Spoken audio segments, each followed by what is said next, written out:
work on. Oh yeah, first of all, sorry about not being online yesterday. I ended up having some plans, so I couldn't work yesterday. Work. I couldn't stream yesterday, should I say?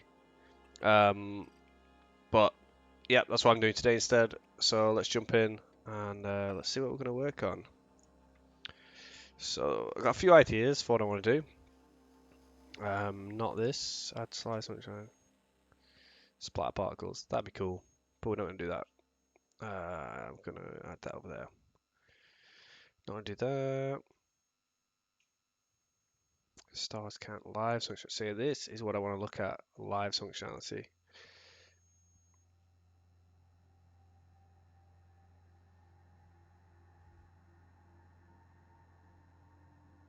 Okay. So yeah, let's jump in. I've been reading up and watching a few videos on scriptable objects the last couple of days. So I want to have a little tinker with that and see if we can implement some of this using it. And also, yeah, no, that's fine. Right, let's jump in. So, right, let's just play the game. Let's see where we're at.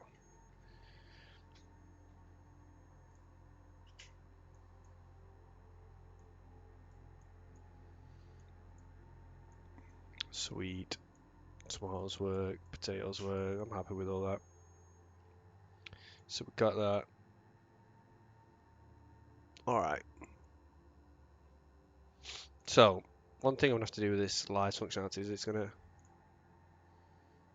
All right, yeah, never mind. Ignore that.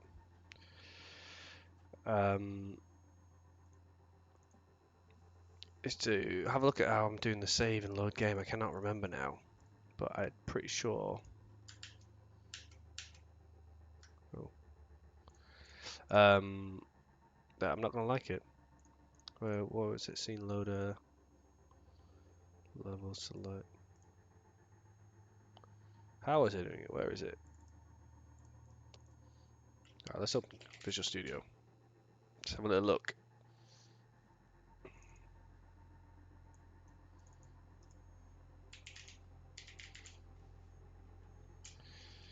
Cool.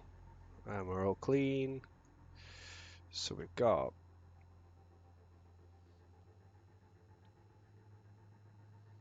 load save manager. This is the one, isn't it? Load level, save level. That's how we're doing it. Alright.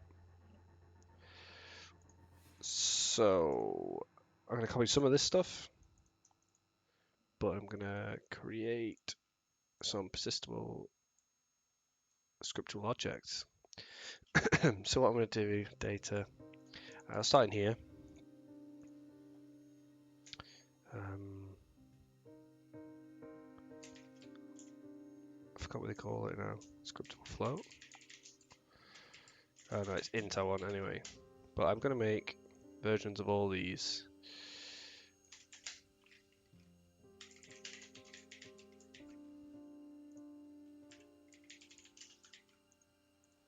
And that's it. Scriptable int. Oh yeah, it needs to be a scriptable object. And that's it, I think.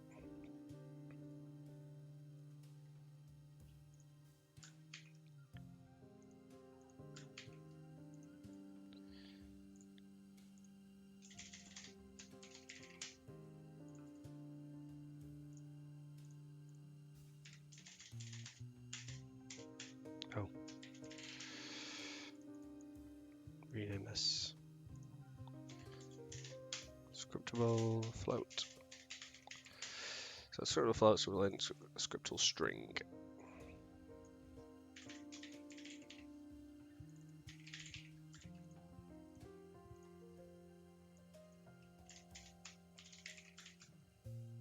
That's right, it's the in one.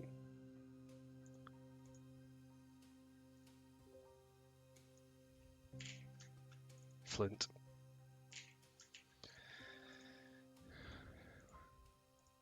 Float, float, in, string, string. Sweet. So that's that bit done. So those, aha!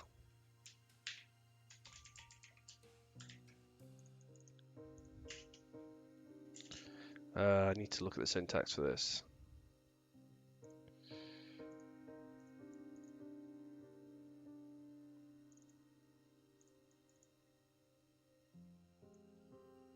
Okay.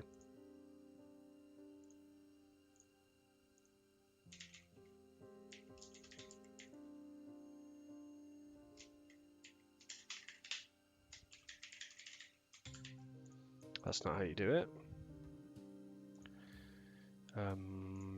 Let's...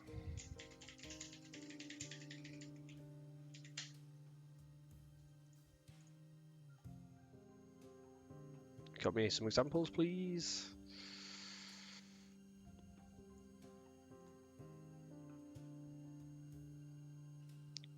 Ah, it's in the brackets. Okay.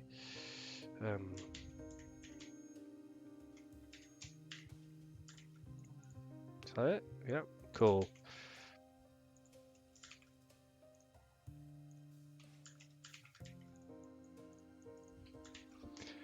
Alright, so now when we go into Unity, we should be able to, if that all worked nicely. Nope, that's not right. That's the wrong thing.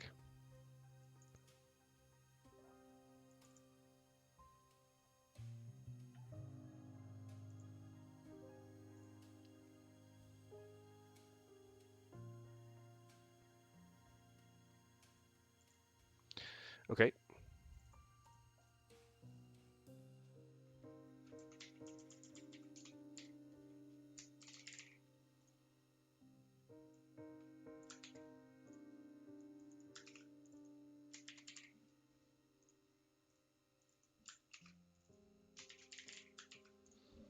Alright, so now we should have variables in float string.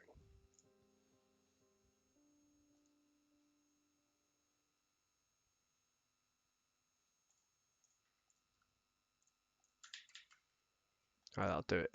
So now we can create a scriptable float, a scriptable int, or a scriptable string, which is cool. So now what do we need to do? We shall create one. Float int string.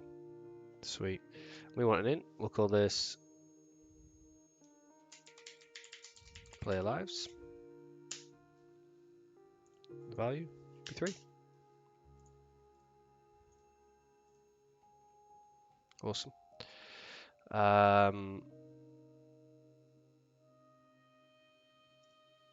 Okay, so now we've got one of them, but I don't want that there. Do I?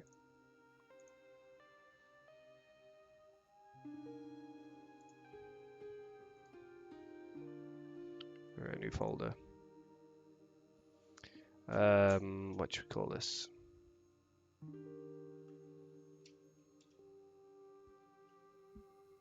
I'm not sure about the folder structure.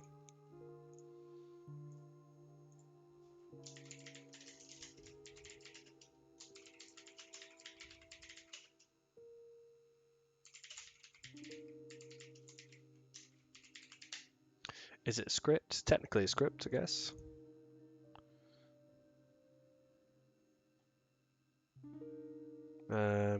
Okay, it's technically a script, so let's put it in scripts, but we shall rename it. I spelled that wrong, didn't I?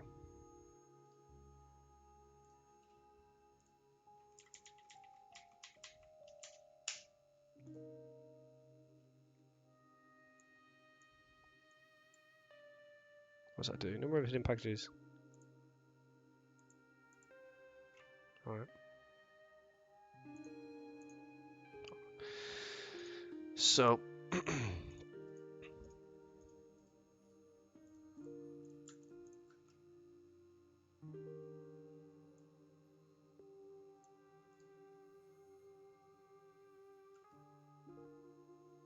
I want to move them.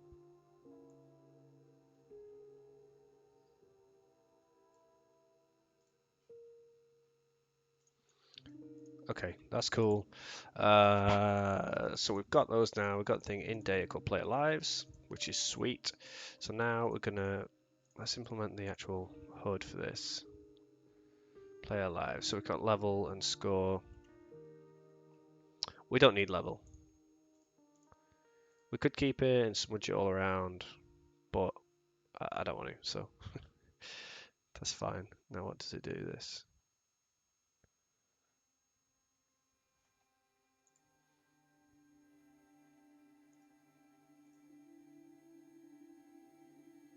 The HUD script, and it has a level text. So let me edit it. How do I? Oh, it's that bit there. HUD. In fact, we're probably going to get rid of all of this very shortly, because I'm going to change score to be a scriptable object as well, because I'm just going to use them everywhere now. Now I've learned how to use them. Okay, that's weird. HUD level 1. Rename it. I'm going to call this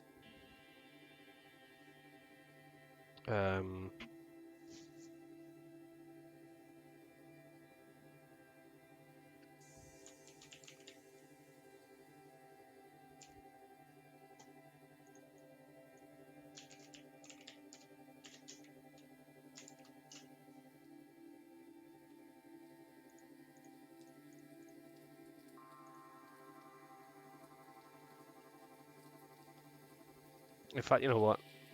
Let's keep that blank for now.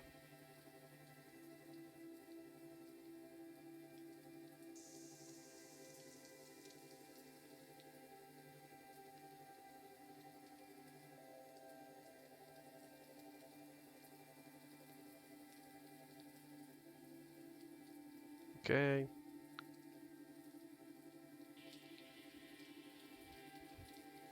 In fact, no, we will. We need that back actually, don't we? Just need to rename it. Call it lives text.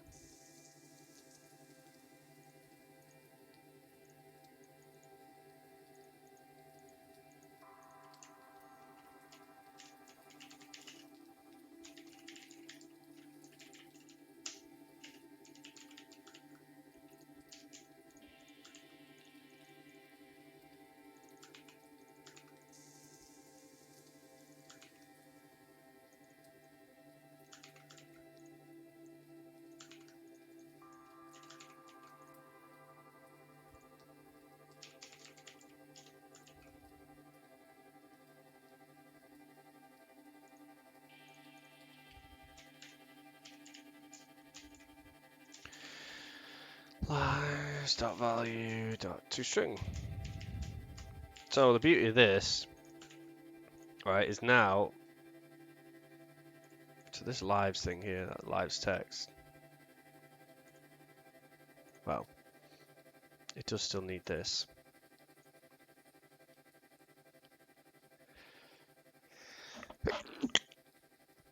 Excuse me. Oops.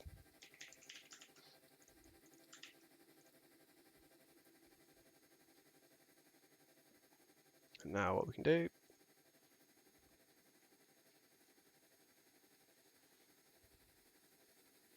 and that's it. So play lives should equal 3.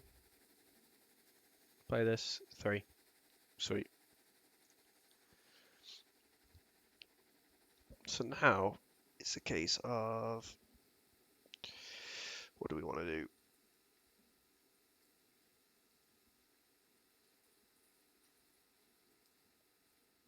Right. Oh, I forgot to actually create the task for this. Let's do that as well first before we start getting. So implement. Oh no, implement lives functionality. That is the task, isn't it? Implement storing the lives. Okay, that's really vague. This I should have split this out into adding, removing lives, and then adding a bit on like making them persist. So the thing with scriptable objects is that you can do this. Stop. So lives can be 3. And then we can change that to be 4. Or 5. And so on and so forth. but we'll have it be 3. And then when you stop, it persists, and it will be 3 or 4 or 5, whatever you left it in, whilst it's running, which is cool. But it doesn't actually persist. So say, for example, you were to build this and run it on a mobile device. If you incremented the number of lives, it wouldn't persist between invocations of the game, which is a bit annoying. The other thing as well is there isn't very nice. There's no way to, other than putting lives in a colon. I want to put like a little icon to represent lives, maybe, or hearts or something, rather than just typing lives. So, but we're not going to do that yet. We also want to have a countdown at some point as well. So for now, we'll just implement the lives. And then there's the fact that you need to block different levels from working if you don't have enough lives, or you can't start a level because you haven't got enough lives. So there's a lot to do. So I should have split this out a little bit more, but I think I'm going to have a chance to smash this all out in one day. So that's awesome. Let's do that. Okay. Sweet. We want a new class, new scripts. Yeah. I went to scripts. Persist.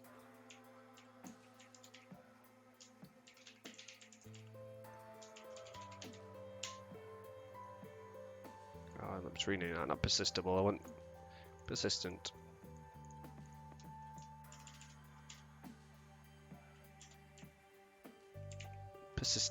Persistent, ENT, I think. Persistent script object. So this is going to be a mono behavior.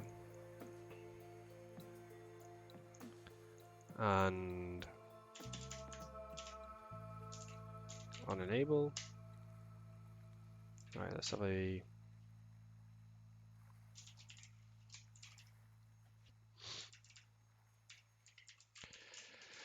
public list.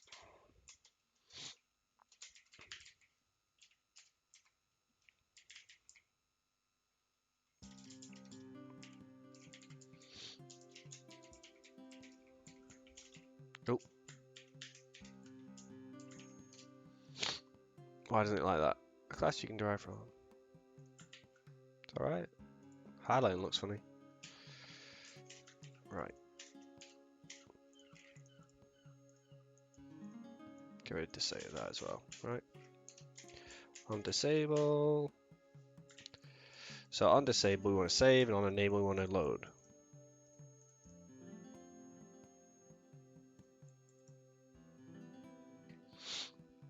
And this is the sort of thing you're going to put on like a game manager or something like that, I think. I got runny nose today. Hay fever again. So we've got like load scene.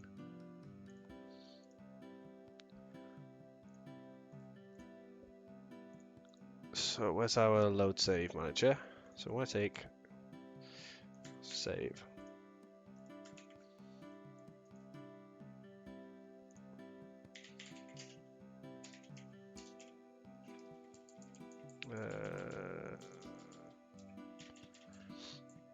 No, is it runtime? No, it's system dot io dot.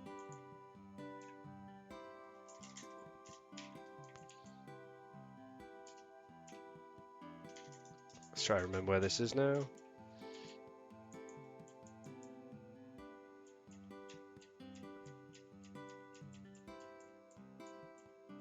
Resources. Let's just get it from load save manager. So runtime did not appear there, I'm sure of it. So that's exactly what I was looking for.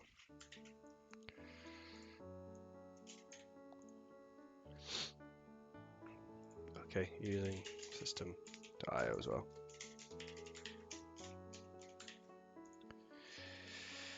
Right, on enable.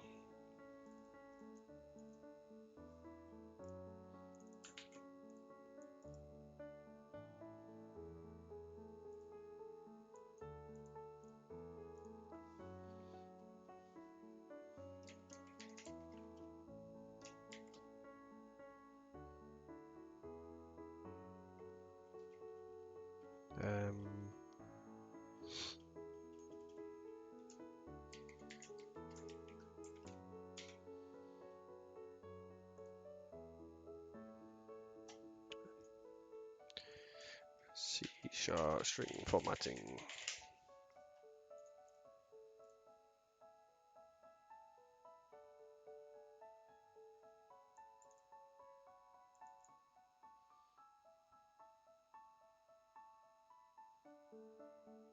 Just a comma, string that format.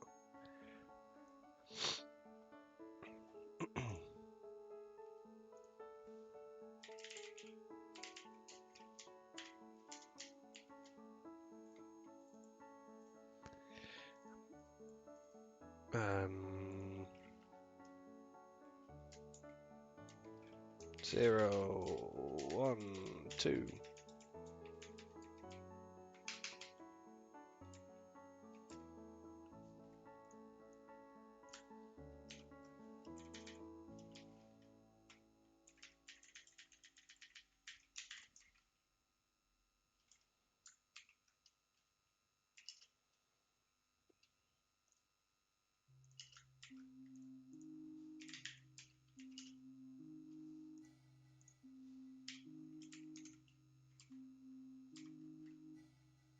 And then what we're going to have is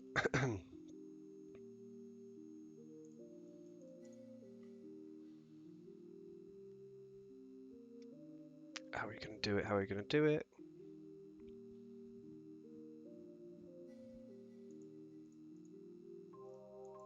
I suppose it doesn't actually matter, does it? No, it doesn't matter.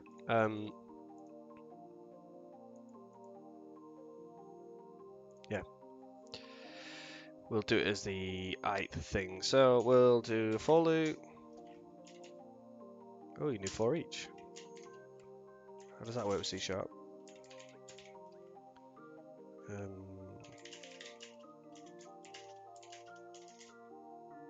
I don't know what the syntax is for each. C sharp for.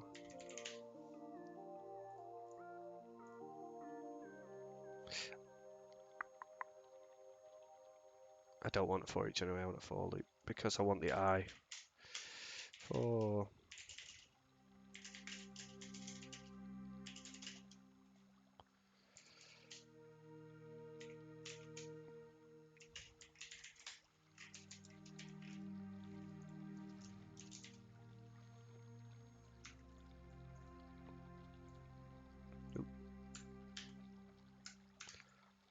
Name date does not exist in the current context.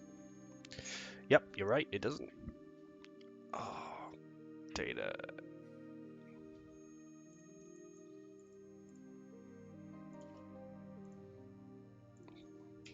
Account.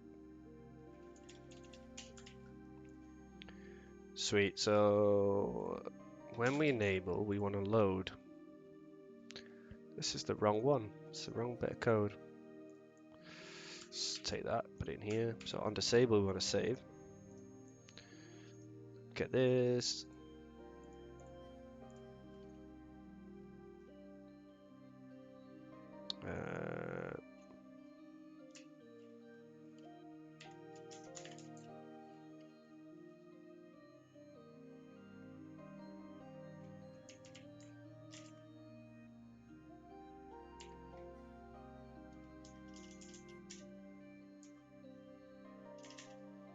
Just I.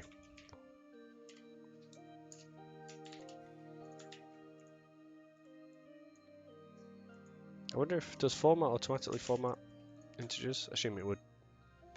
Okay, then you open a new file stream. Open or create.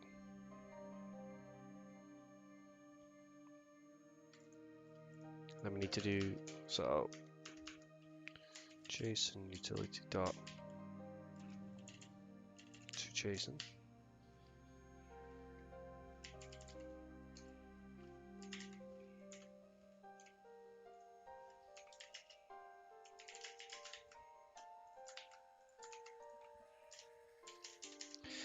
So we'll get a JSON version of this and serialize it.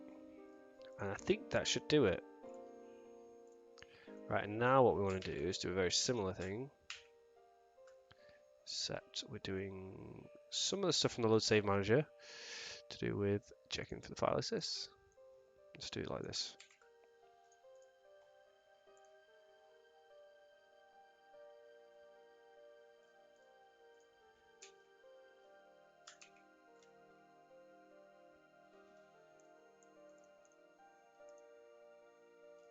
return data. That's not what we want to do.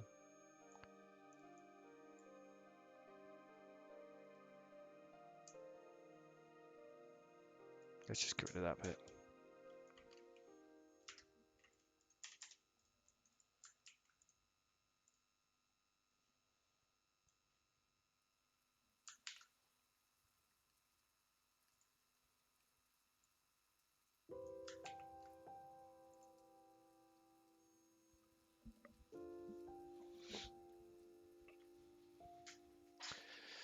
In fact,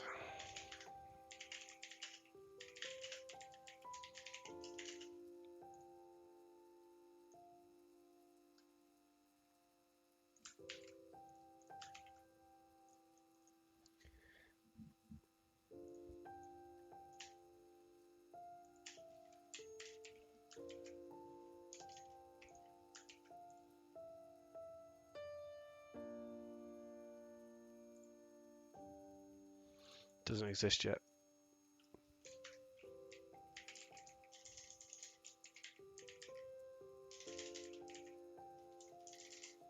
No, okay, no, let's not bother with that because we won't have access to that at that point in time. So we'll do it here. It's a little bit extra parsing, but whatever. So application persistent path / the name of this game object underscore the index into this list here. So if the file exists, then we get a new file stream. Don't need a binary format at this point. Only at this point. Otherwise we don't do anything. And we don't do this.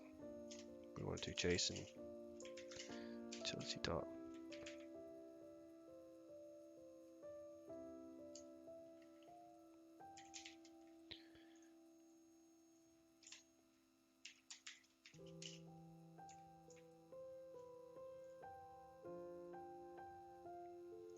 Turns it into an object.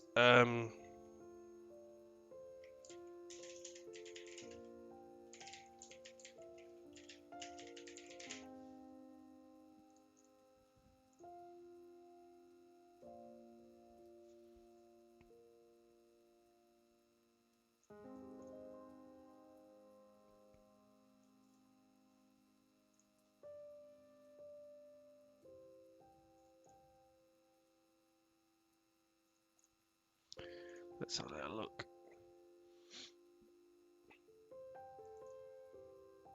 Oh, I want an example. No. From JSON overwrite.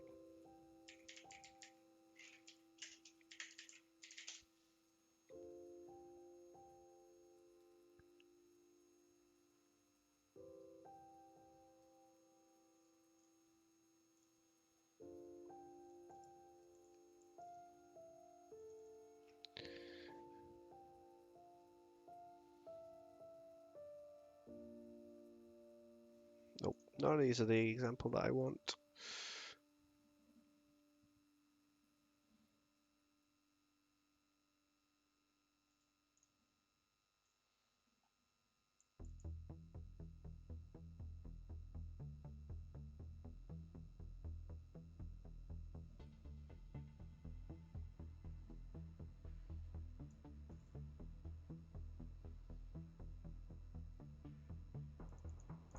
That doesn't work because I want to use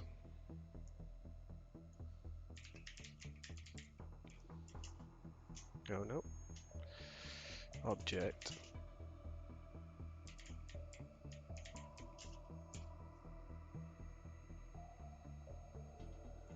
So quick look, one of these. I'm pretty sure one of these had it in.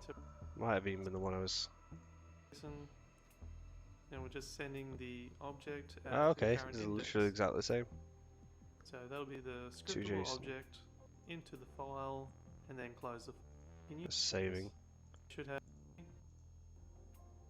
Haha, here we go. So you just cast it to a string. File stream.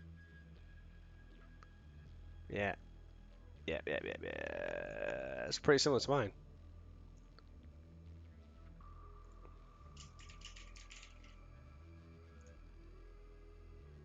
What's the difference between as string and...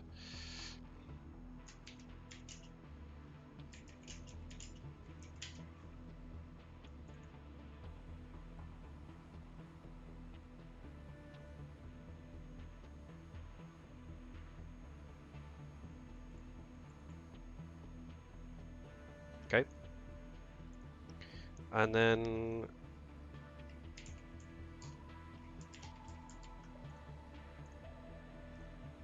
I think that was it. So we got the path, the path is 6, we create a formatter.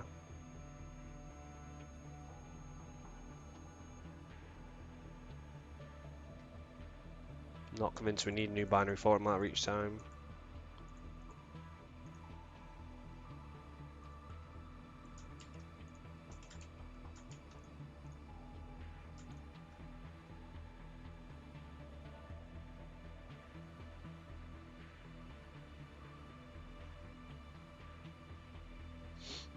See if it works like that.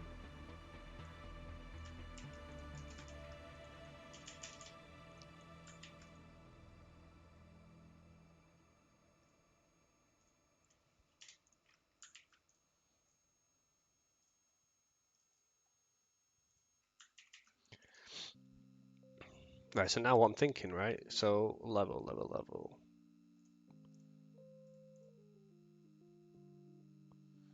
Right, this level controller can now have...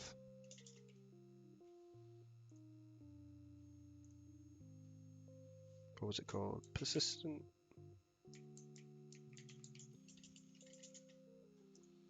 Let's just find it. This is a mono behavior, isn't it? Yeah.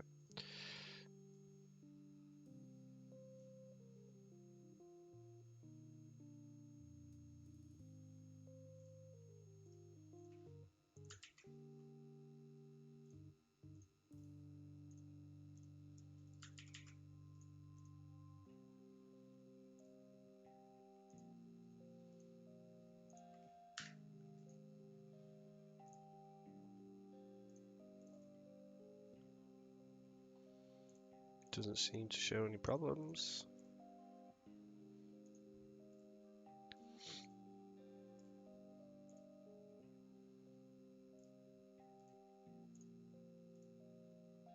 Okay. Why is it kicking off?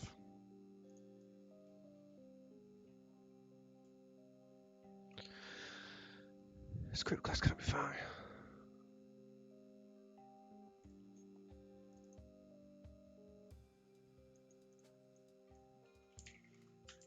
Oh. That's a tricky one, that. I have to watch out for that. Doesn't like that, does it?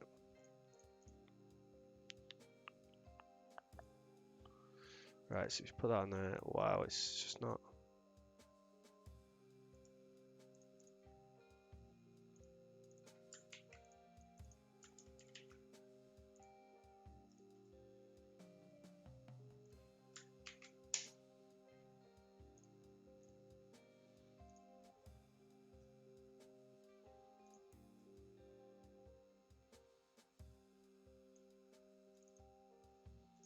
Cool. Alright, so level controller now.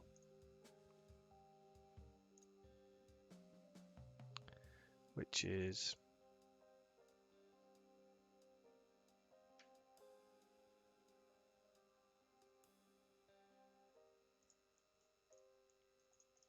I'll tell you what, you know what, no.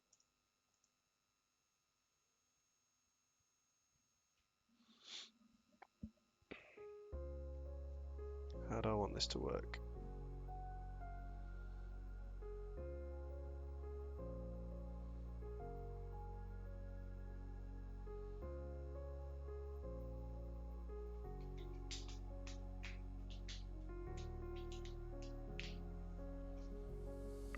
No, let's go with that for now, that works, right?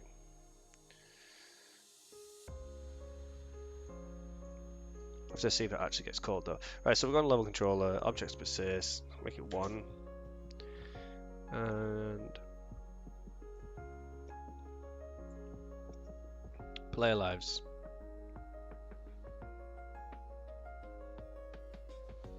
The only problem is the only way I can test this is by doing it on my phone, and I don't have the cable here, so I'll just for 2 seconds, just grab it.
Just realised I've been on mute the whole time. Congratulations, Jordan. Wow. So, right, let me recap where I'm at. So, that load save functionality looks like it might work now. And the problem is because scriptable objects are persistent when in the editor anyway. It makes it hard to know if it is actually persisting properly, because the objects themselves persist when you're in editor and play mode. They don't reset back to a certain value, which is a bit annoying. Just try to plug this cable in.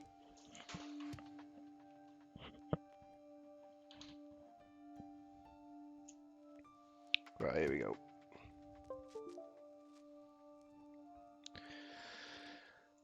So we've got lives now. Let me build this. Build settings, blah blah blah blah.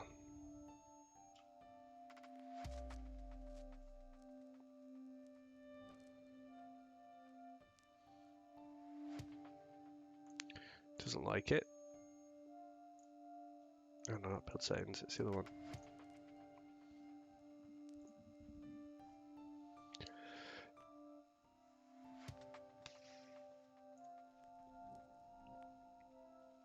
Where was it? No, it's in preferences.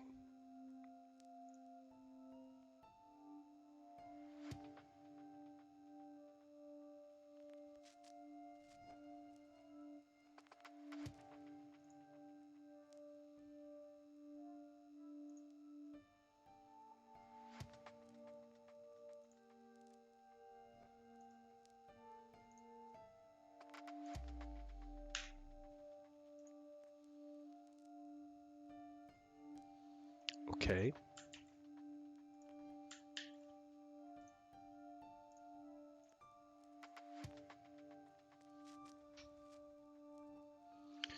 Connected devices. Cool.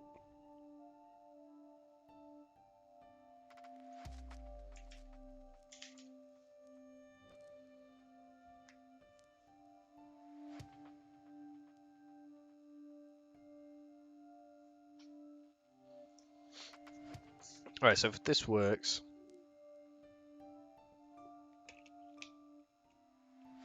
we should do. I don't see why it wouldn't. Then it'd be pretty snazzy, because now I can have all my level data, the scriptable objects, or scriptable ints, floats, variables, whatever, in one object, in a couple of objects, and quite easily persist those. Allow it all.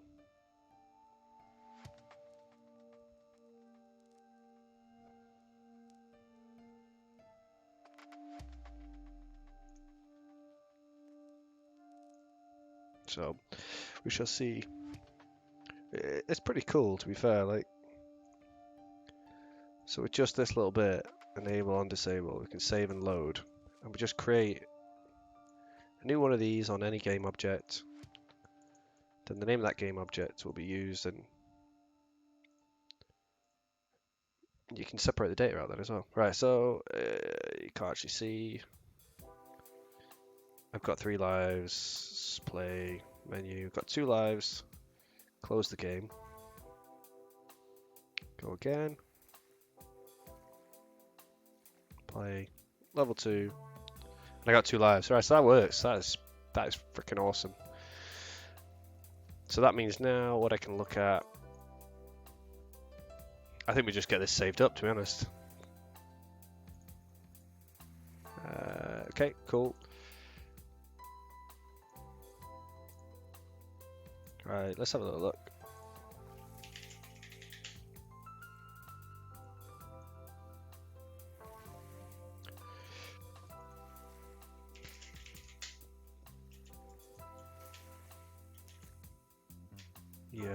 Yep.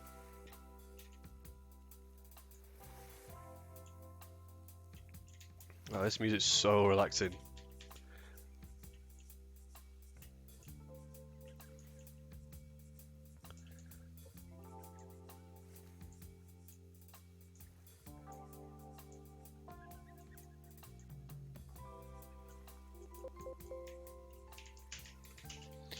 Right.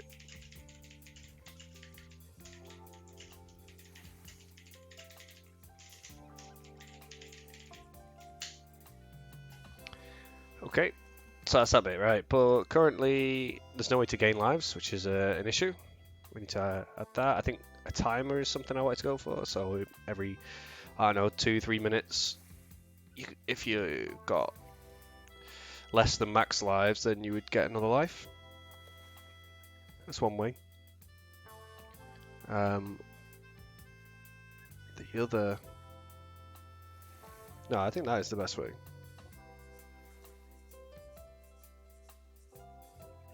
There's also the stopping you from playing different levels based on the fact that you haven't got enough lives. I'm trying to think how you can do this in a generic way. So like a criteria.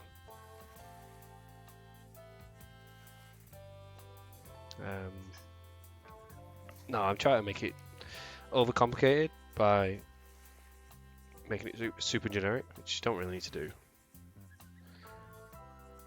So let's not do that. We can do. I've already got a countdown. Mono behavior. Countdown.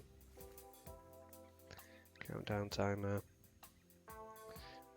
It's not very generic though.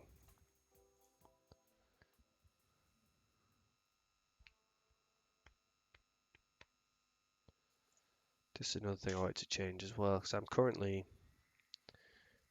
this but functionality.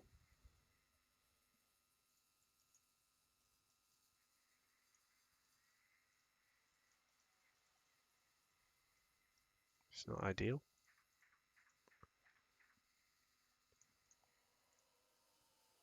And the fact that it has a text mesh pro isn't ideal either. Oh, actually, that would still work. But all this bit, I don't really want.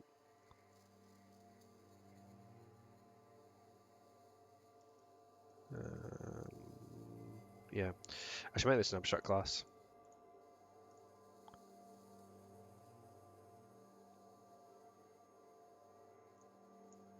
No, I'm going to get distracted doing that. No, I need to do it. I need to do it, right. So, a new script. Countdown. Countdown.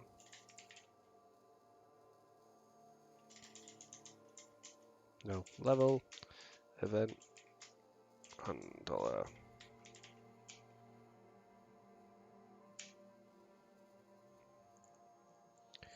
Which will be a public abstract class.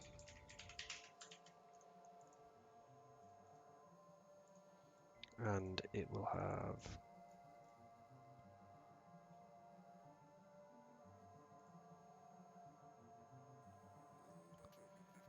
countdown timer.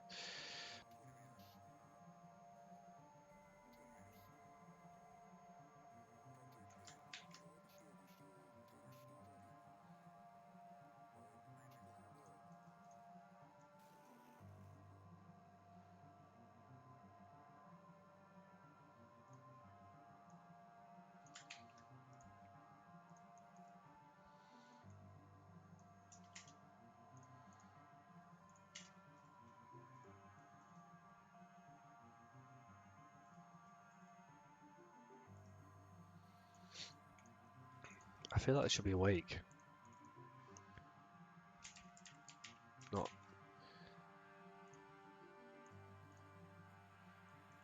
Not start. This may break something by doing this, but we'll see. Because that one was using start, and now I think it makes more sense to use awake. So where's that new script? Level event handler, awake, public abstract class, level event handler. Do this.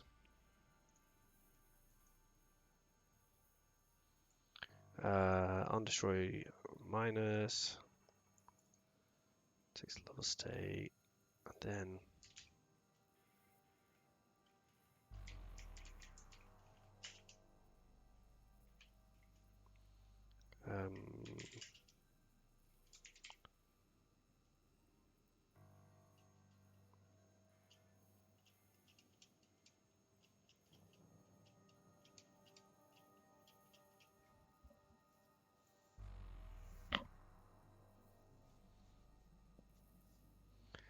on level started.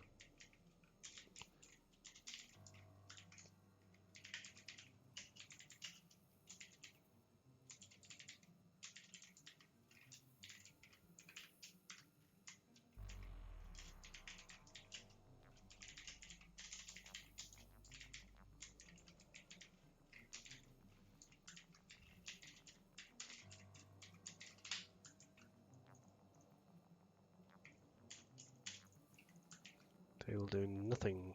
Are those the only options? Where is the level controller? Inactive, active, started.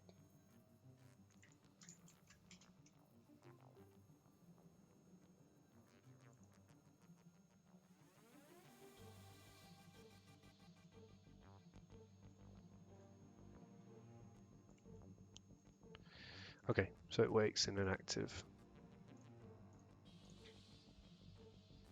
Does anything actually react to inactive? Ah, these do.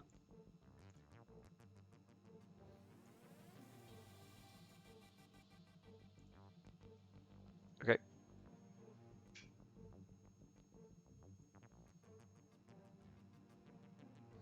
So that's going to end up being more code, I think, this.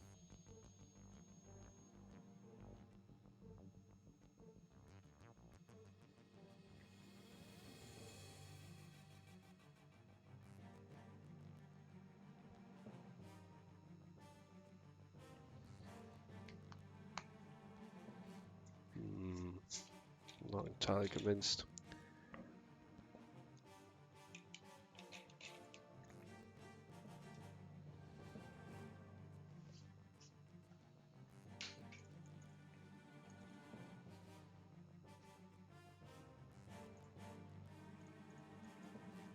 You know what? I'm not going to do this because it's not even the right way. I should be using a better way would be completely replace this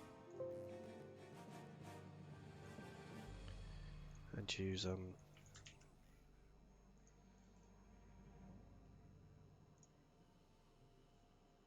use scriptural objects for it to use the game events.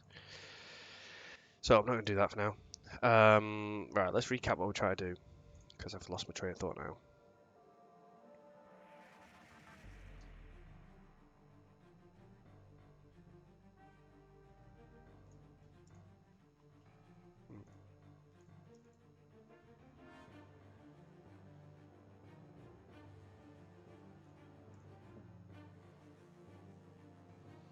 Okay. So we need something that's going to persist everything. It's going to persist the whole lifetime. In fact, it doesn't need to. We can have this as part of some of the main menu or menu system. What have we got here that is... let's go to one of the other scenes. Start scene. Scene loader. Which is one of these on destroy. Don't destroy, unload. It's not a singleton, this one. That's strange. This is the low level, yada yada yada. Okay. So we could have a similar one.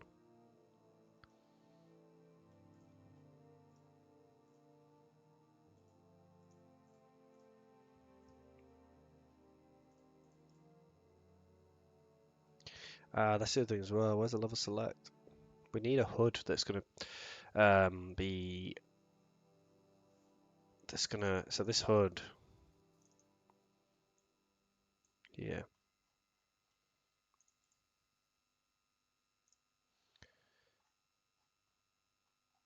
I think we want to persist across all the scenes. So we might have to do like an additive thing. Or at least the lives are going to persist. Could make a separate HUD, I guess, for the... Because we don't really need time or the score.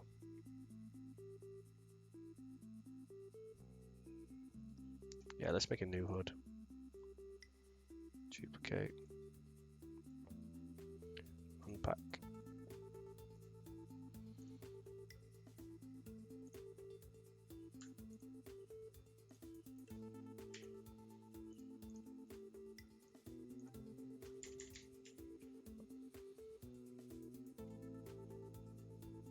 Click menu HUD.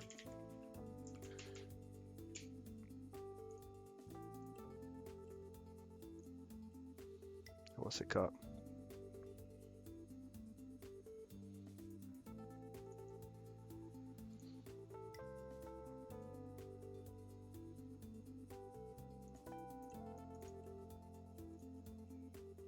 Want to copy?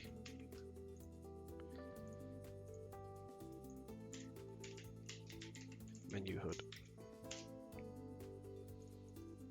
Oh wait, live text, score text, it's gone like that. Like that. Oh yeah, menu HUD. Awake and update.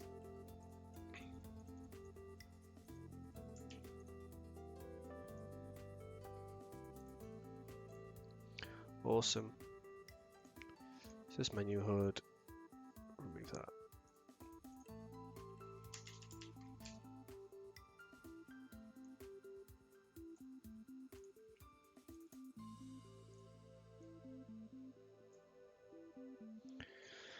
Just that. Stick it in here. Now file.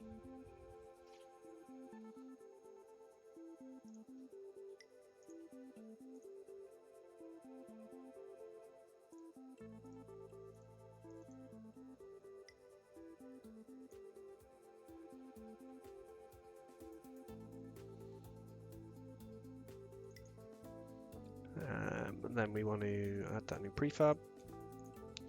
What's it called? Menu HUD.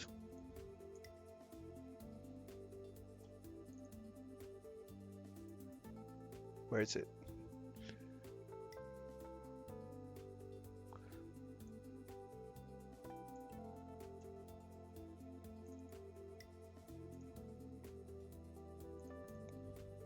That's weird.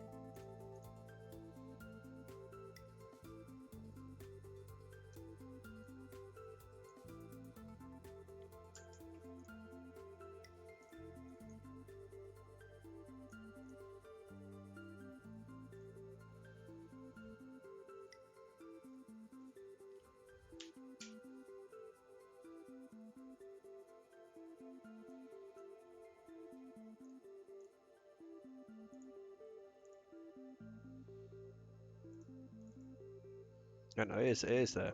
That's cool. It is also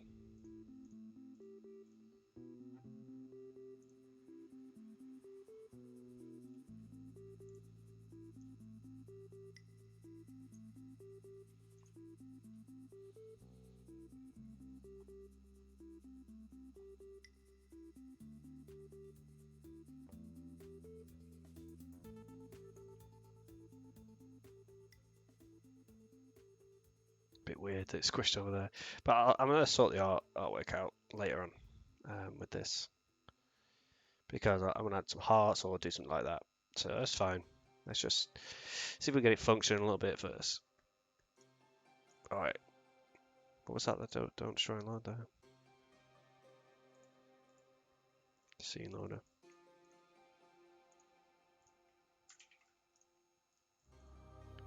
Okay, so we've got the levels. We've got the HUD. Now we need the countdown timer. That was the thing, right? And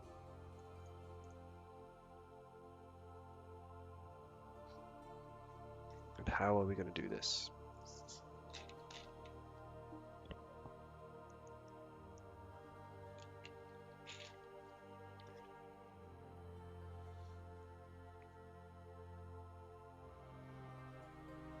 Okay, I have to do some Googling for this.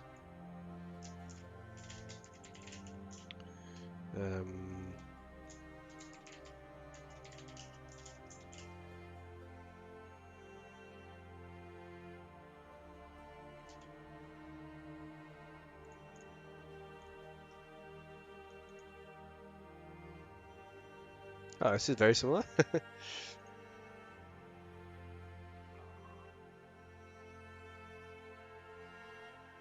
Yeah, get the UTC now.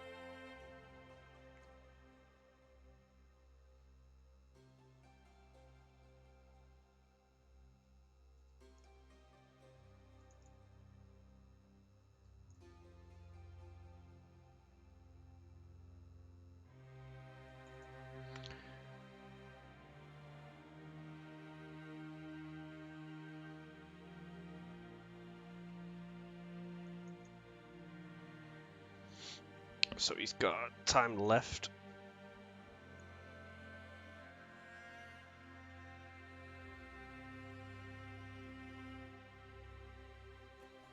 That's pretty nice. I like that.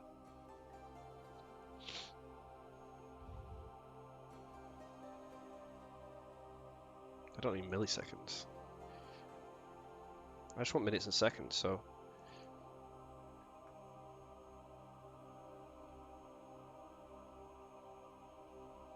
Alright, okay.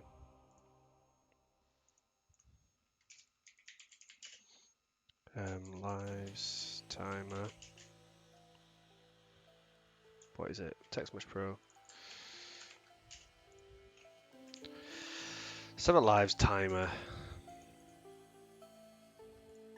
Timer text, even. What I'm going to have is a public.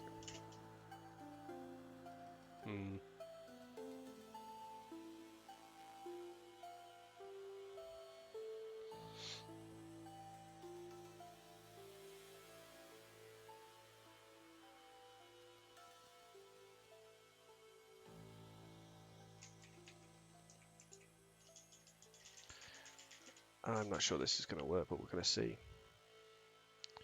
Not sure you can have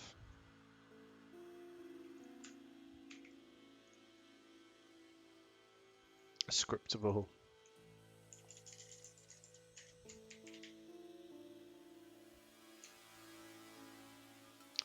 time.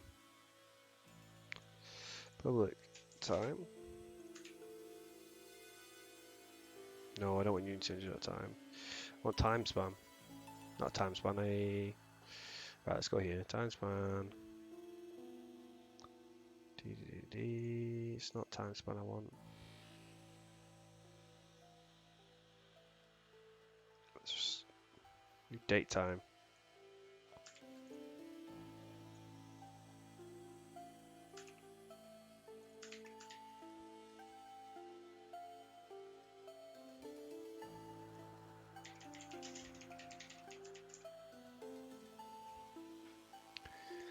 Rename.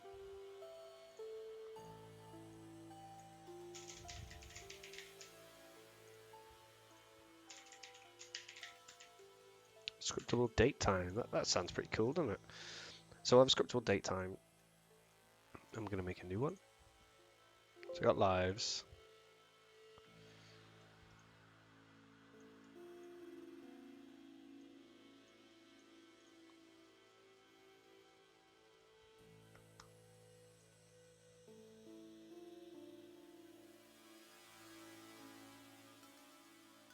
And in fact, what we're going to do is add a new, create a new variable called player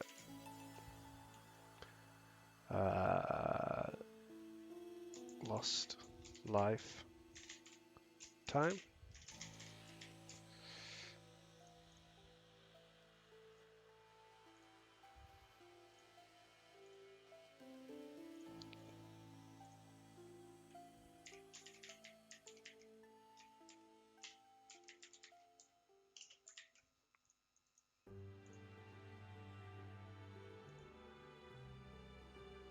Maybe you can't serialize.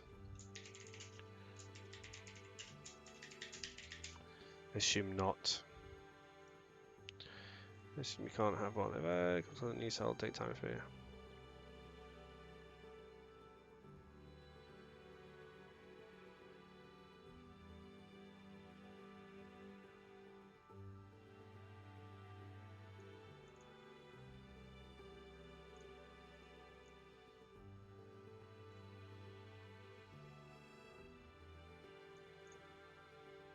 Oops. Go back.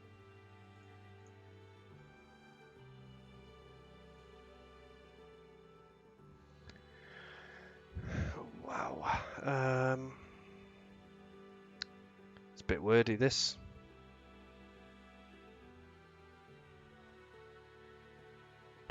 Do I care enough? Do I care enough? I don't think I do. So the question is, if it can't be serialized to go in the editor,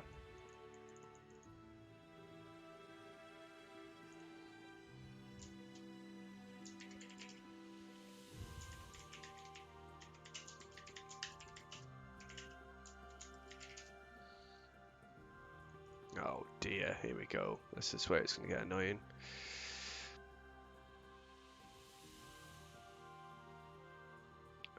Save time.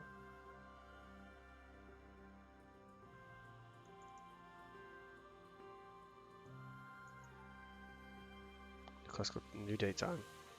Okay.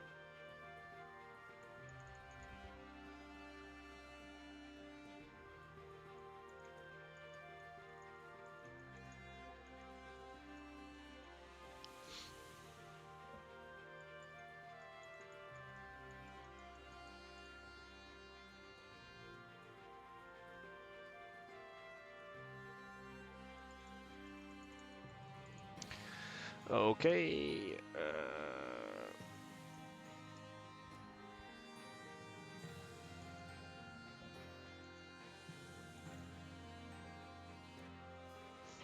I'm gonna do it.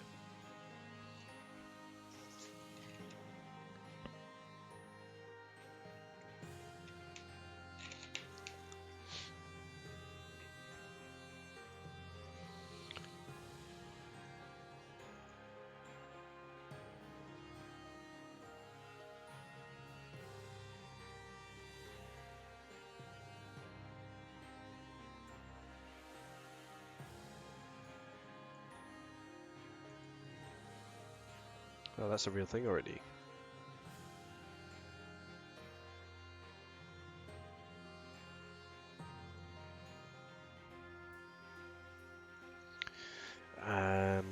Time.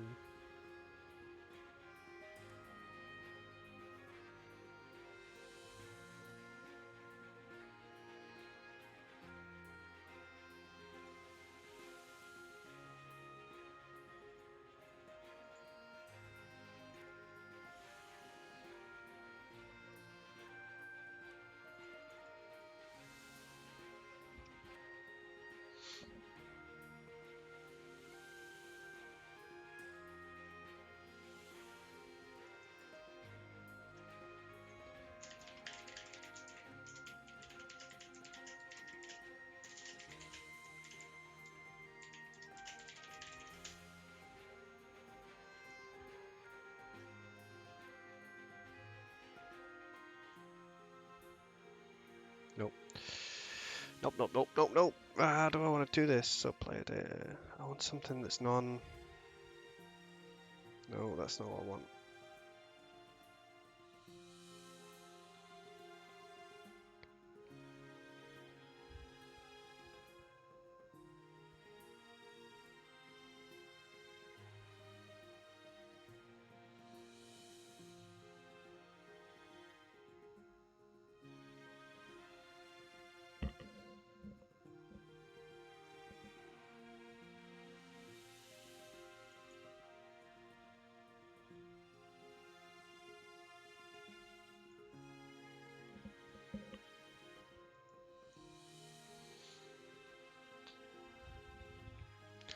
All right.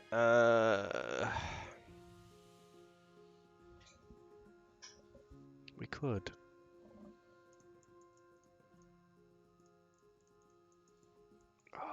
Do I want to do it this way?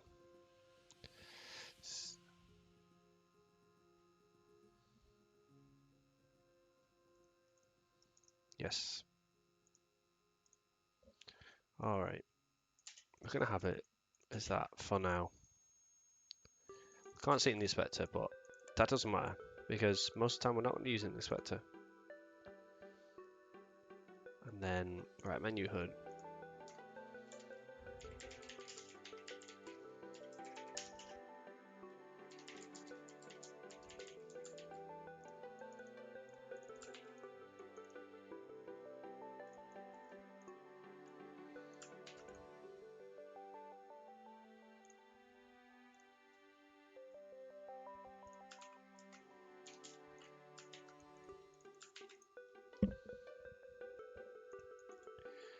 need a new one.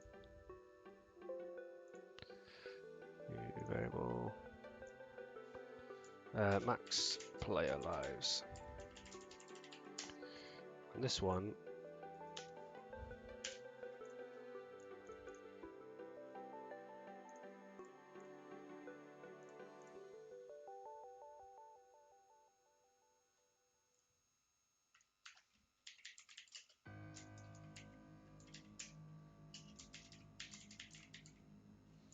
Keep not doing the camel case. I'm going to put that there actually. Lives, max lives. Max lives is always 3. Menu HUD.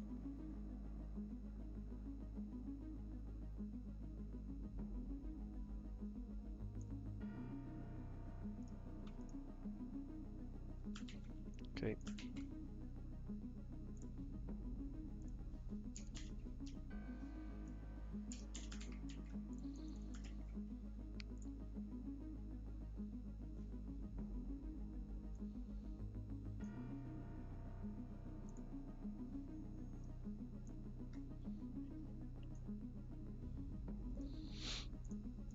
My only problem with this is it's not going to persist.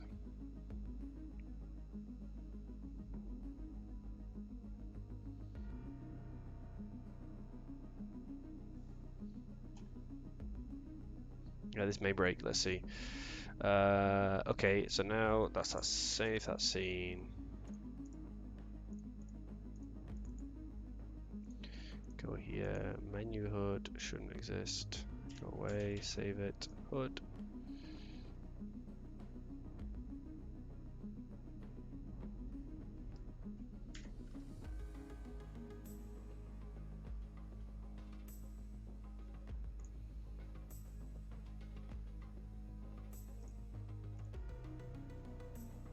Oh, that was endgame menu.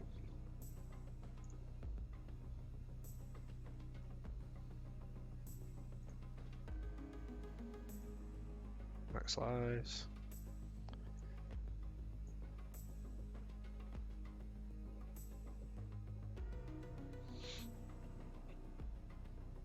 Okay.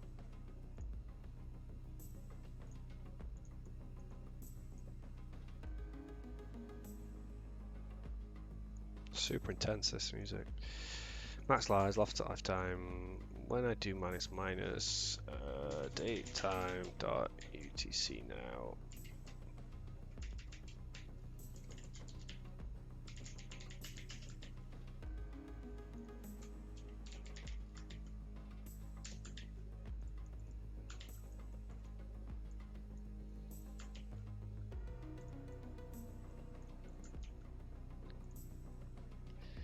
And then menu HUD.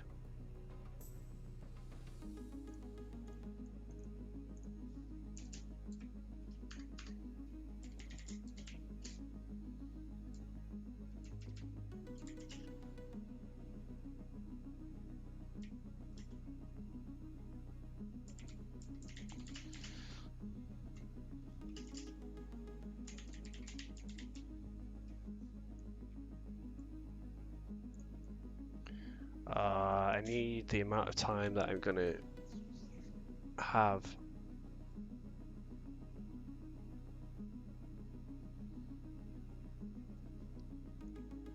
2 minutes.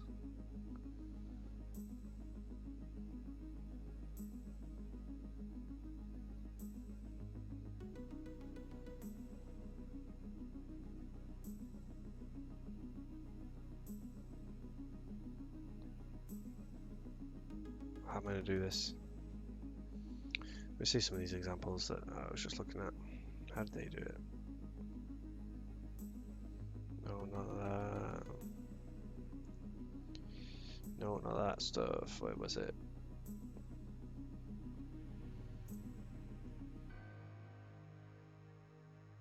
I had an example earlier. It was exactly what I was wanting to do.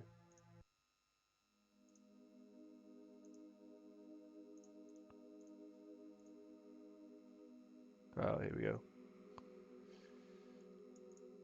Datetime.tryparse. Okay. Yeah. Yeah, it's the time left.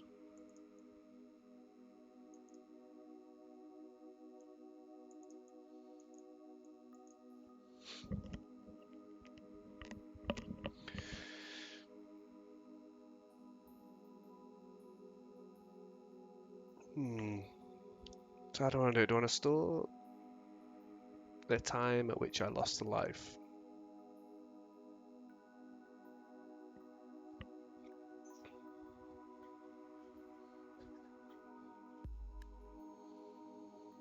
I need to know some of these date time.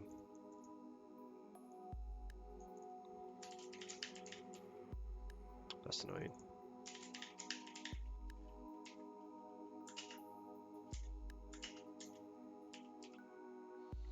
This is starting to annoy me. Alright, get rid of that. Date time.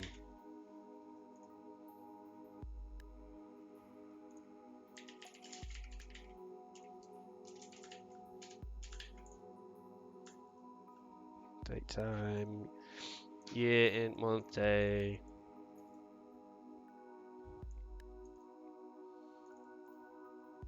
Oh, there's loads of stuff here. Now, UTC now.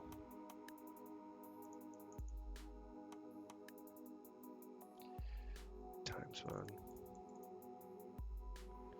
Compare. What gives you an int back?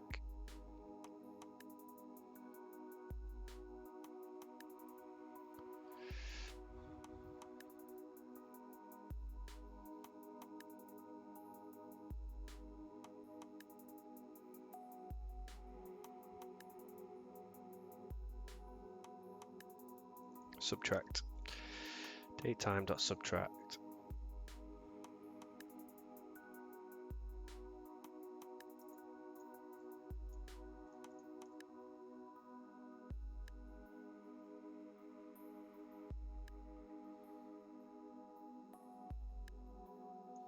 Oh, you can just minus.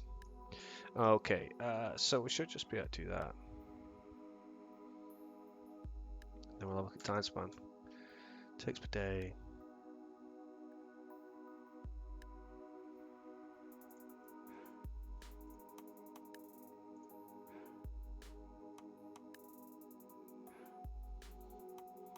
Time span from minutes. So I could just store the minutes. Compared to duration.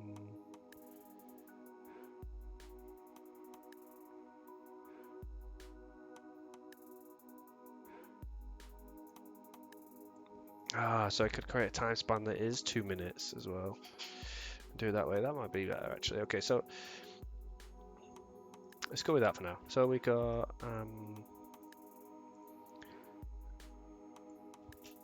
so we got date time dot UTC now minus lost lifetime. So if lives less than max lives, keep getting to do value.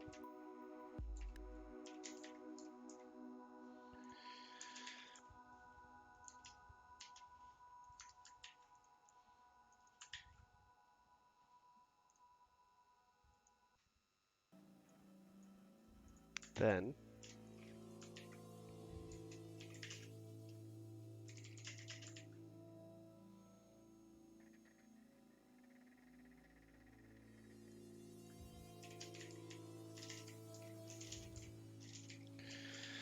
dot value. Okay, so take that, then you get a time span, and then you do diff dot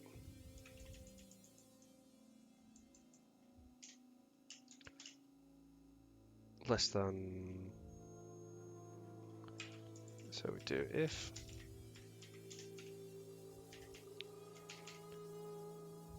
difference if so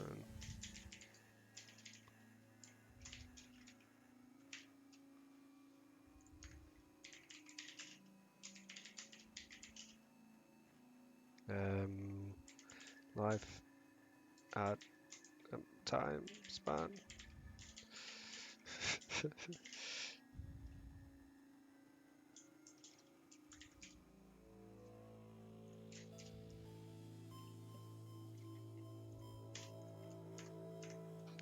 And this will be live add time span.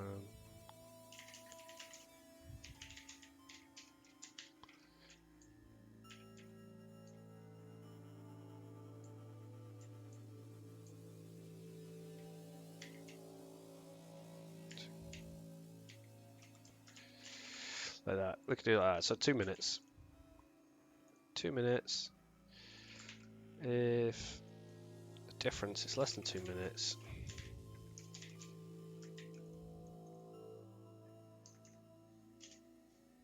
nope.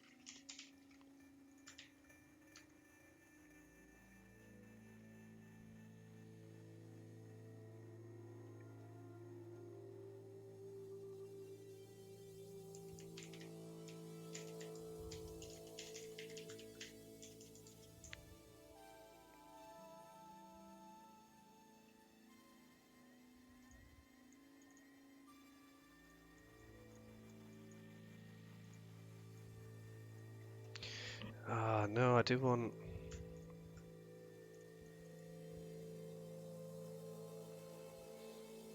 I want to compare this.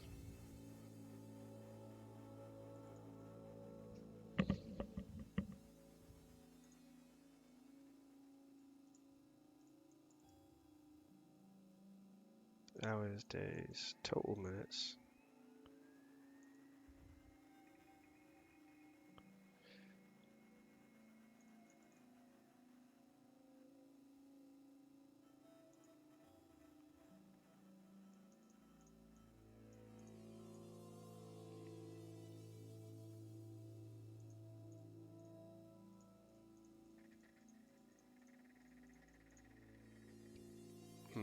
What's the best way to do this?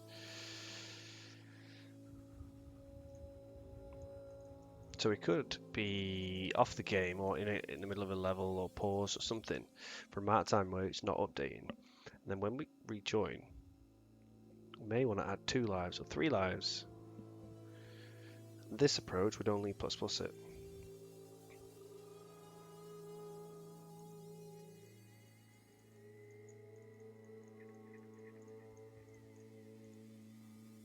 So what we want to do,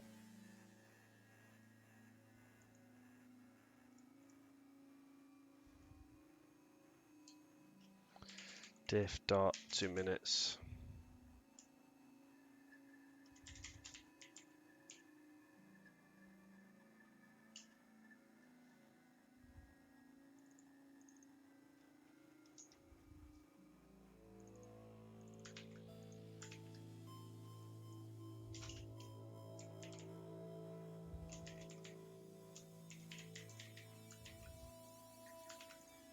Live add minutes.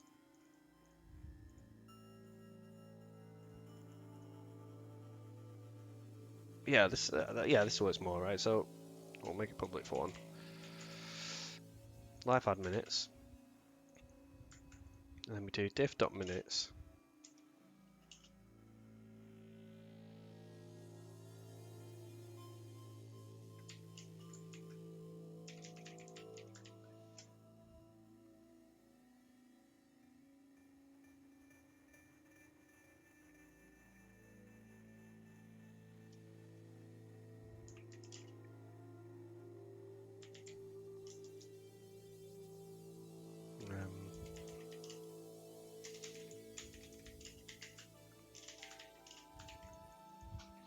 Lives to add. Which have been in. Let's just use the actual explicit types because it's nicer. Sometimes it gives a.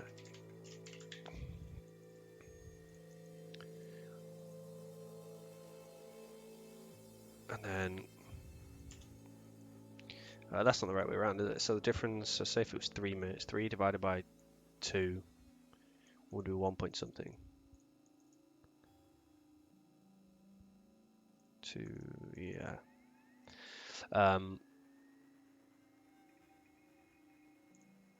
but like 1 divided by 2 would be 0. So that should work fine. As long as this isn't 0, then it's fine. Okay, so live start. Then we just need to add the lives. So then lives.value equals lives to add.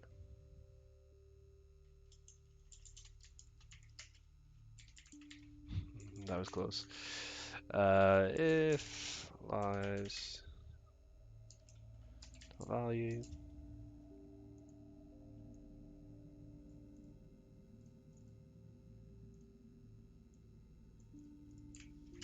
more than max lives dot value, then lives. In fact, why am I doing that?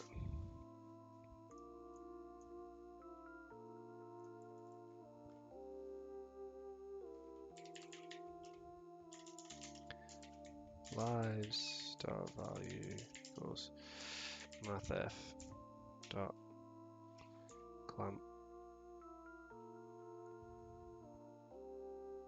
Oh.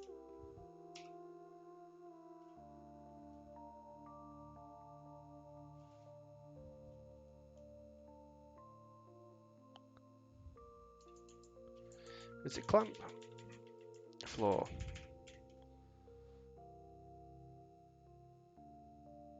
No. No, it is clamp.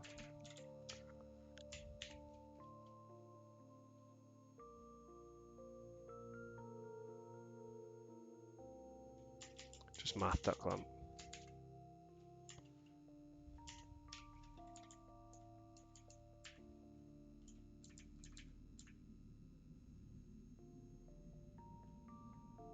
Oh no, it's max. There we go. So,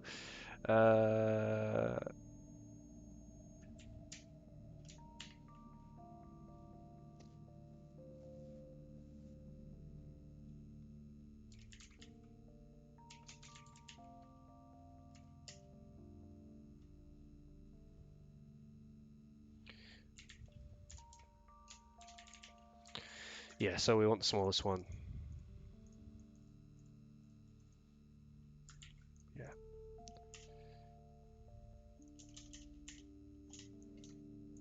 I think that should do it. So we get the difference. So if lives to value is less than that, then we find the difference between the lost lifetime.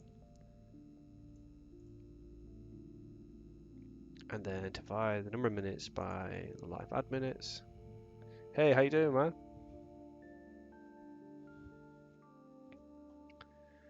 That needs to go away because we don't need that anymore. Then we need to do the update.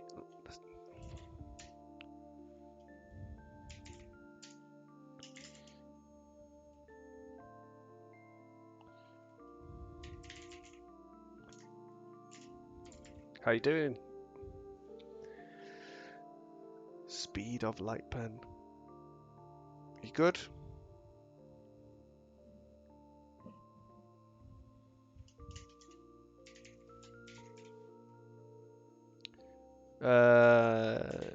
Nope.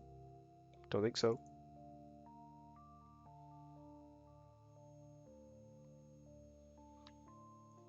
Yeah, I'm not so bad. Just working on some lives functionality and a life countdown thing. So if you lose a life, then it'll give you like a couple of minutes, and then when the minutes are up, then it adds another life on. Turning out to be a little bit tougher than I thought it would be.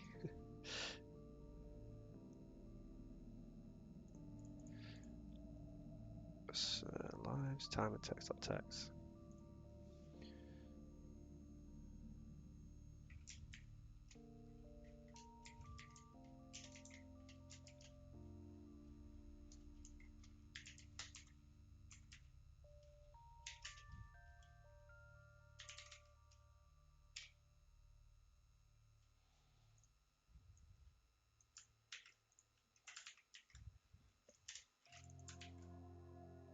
Yeah, Git bash for Windows, yeah. And and then it just works with VS Code, which is quite nice. I really want to use the Linux subsystem for Windows, to be honest, but then it doesn't really make a difference in this case. It seems to just work quite nicely with even with the Windows files and things. Oh, is it? I didn't realise.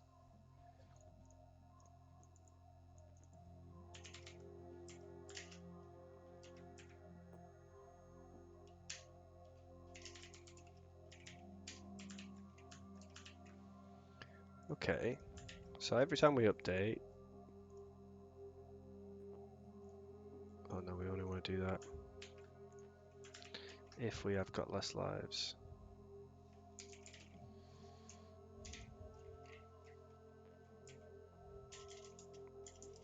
Tell you what I'll do.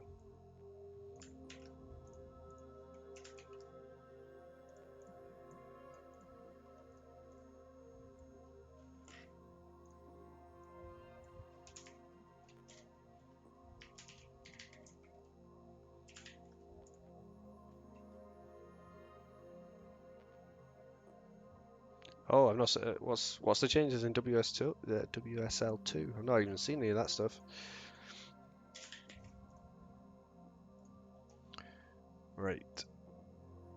Hard-coded string. Don't really like them, but let's just see if this works for now. I've written a lot of code and not tested any of it so far, so let's see if we can get that bit. That's all in there. Save that. That's all fine.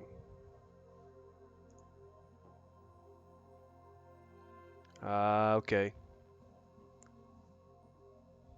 Right. Fair dues. Yeah, luckily I don't use VMware Workstation.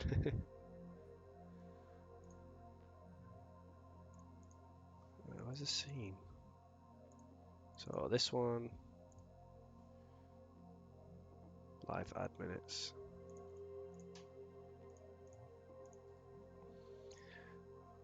I'm just diving into my first little bit of using scriptable objects. So now everything is turning into a scriptable object, which seems to be what could happen. Live add minutes. 2.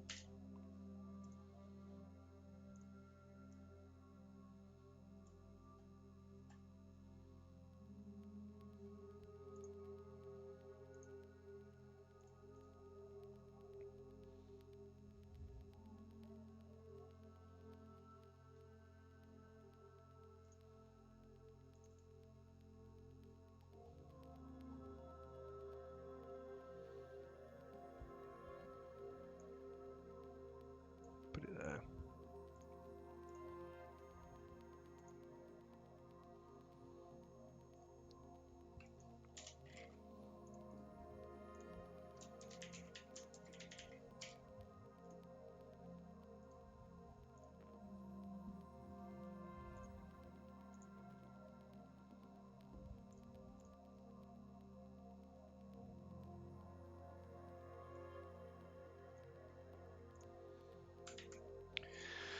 Alright, let's see what happens here.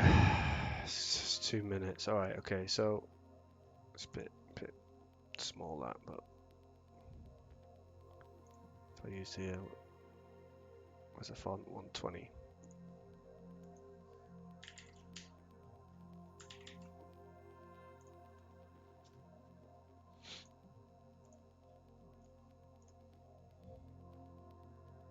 Wow, okay. And I change the rect.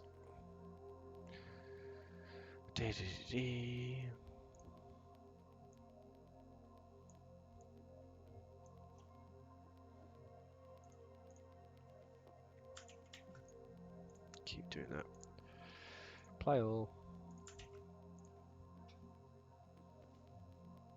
2 minutes. Cool. Now let's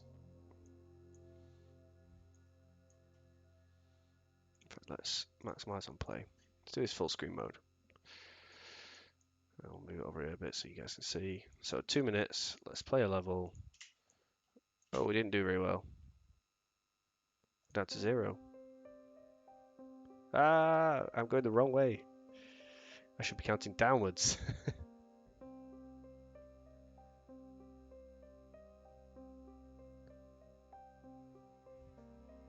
But let's see if it does. Let's see what happens when it gets 2 minutes. Right, I should have. Alright, now if I pause it and restart. No, it doesn't do that bit correctly. So it's not persisting. And it won't persist because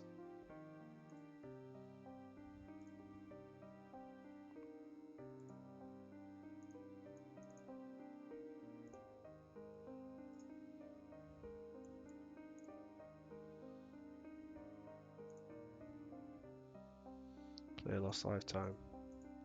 Because it's not being serialized to editor, so it can't persist. But we might be able to make it blow up really well if we try adding it.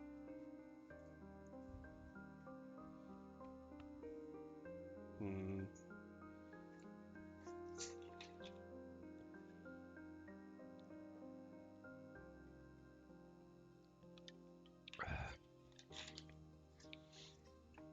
Right, for now, let's just do a hack and add a persistent scriptable objects.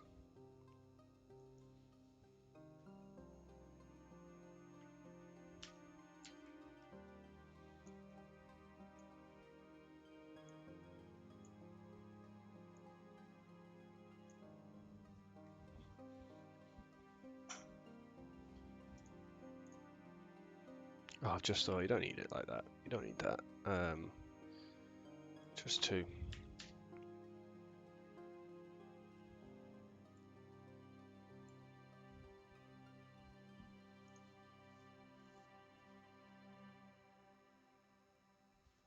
This should exist in every level here. It should also blow up really elegantly. -1. Okay.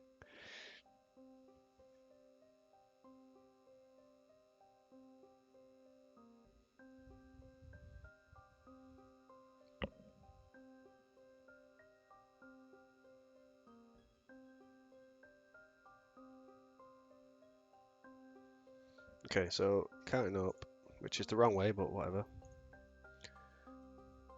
Yeah, no, it doesn't persist. Did it even save it? Wow, where's that gone now?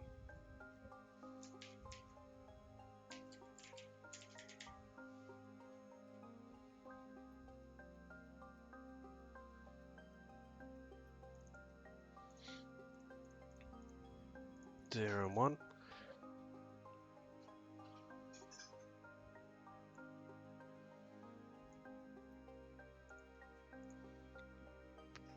No, okay. So that was number one.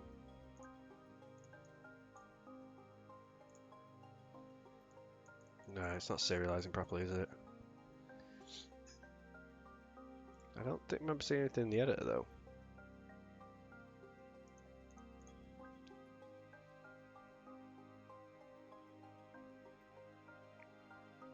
Okay.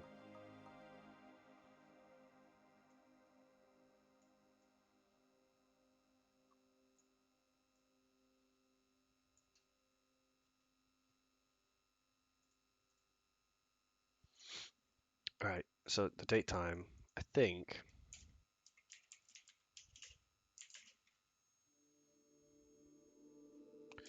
Days. Minute. What's the best? How are we best to do this? So look at date time. See how we can ticks.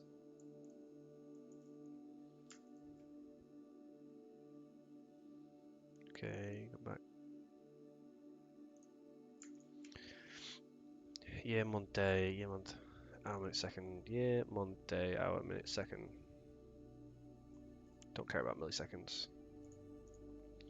Seconds, date.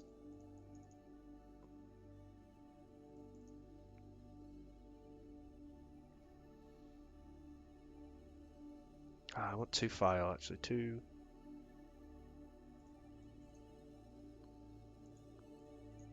to long date, to binary. Oh, to file time, UTC. I think that's what I want. So is it a long? Okay, let's try that instead then. Oh, so scriptable date time, long value.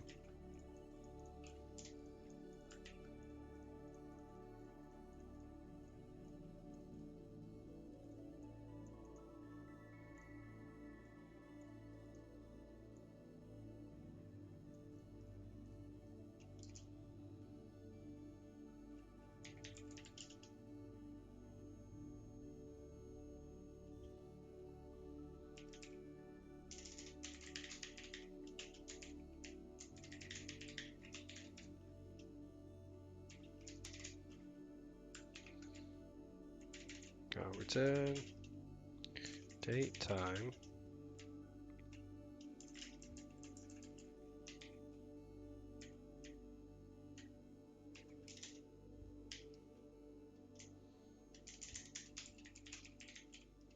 From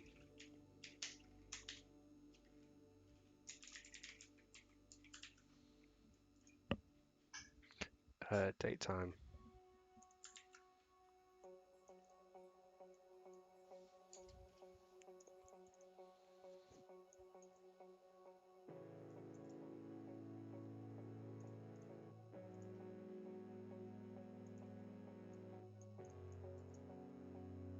Nope. Let's just.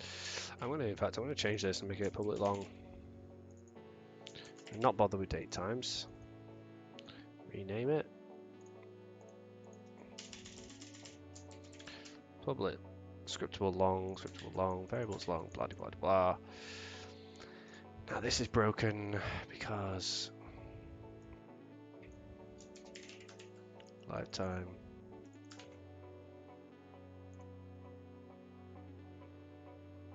You see now dot to file time UTC. Sweet as a nut. Go back here.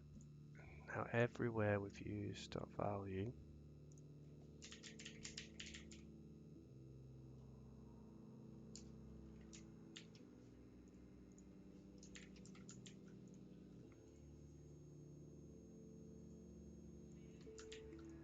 That should do it, I think. Oh, I see now.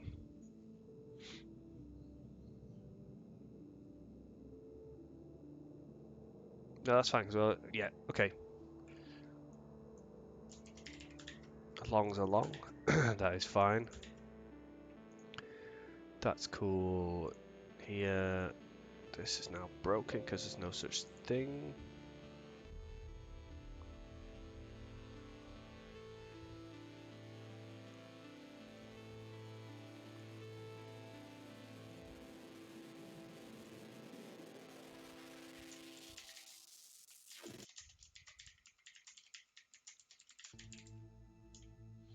I'm going to rename all of these because I've got inconsistent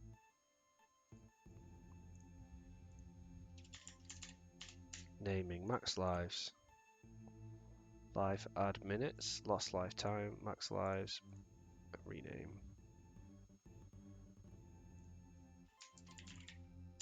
This is a weird song. Is it supposed to be doing that, or is it just mucking up? Skip it. I don't like it anyway. So, yeah, let's not care about that. Now I've broken everything. Lost lifetime. Bang that in there. Save it. Override all the things. Save the scene. Level scene. That seems happy. That's not happy.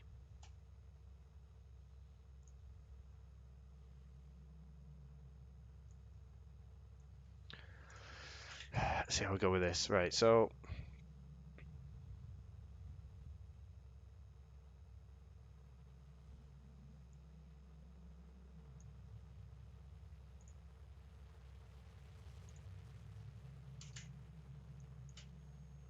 Go to -2, right? -2. 2 seconds. 8 seconds. Right, 10 seconds. Right, we stop. No, we don't go there. We go to a different scene. We go here. And it is persisting.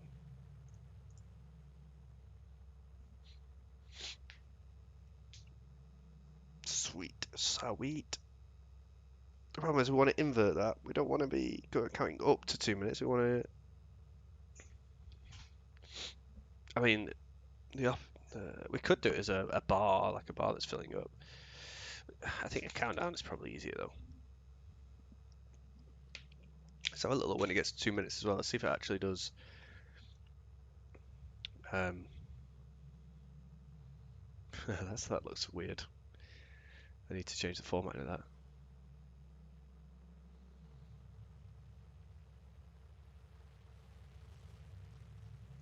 Another weird song. Come on, Pretzel, is the better one.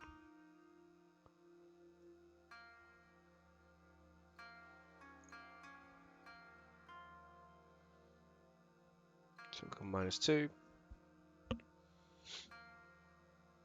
Let's see if we do it.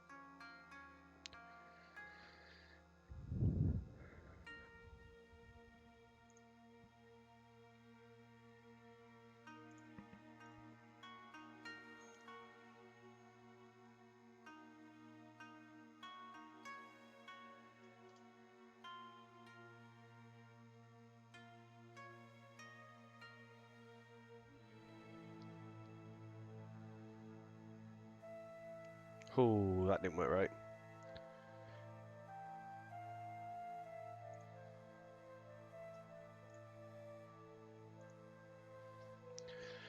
If live.value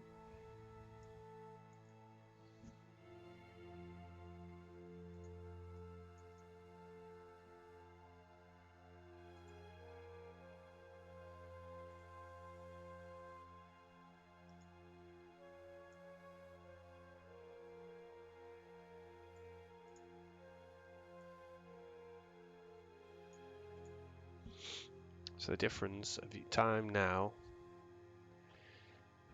divided by 2. So the difference in minutes.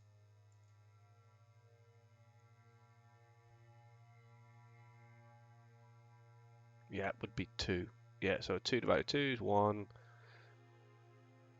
Live value plus equals 1. Oh, right, yeah, so because of my bug. In fact, it's minus. Oh no, because it'd be minus. It should still be. Maybe min doesn't work like that. Can you give. No, because it takes int, so min should work.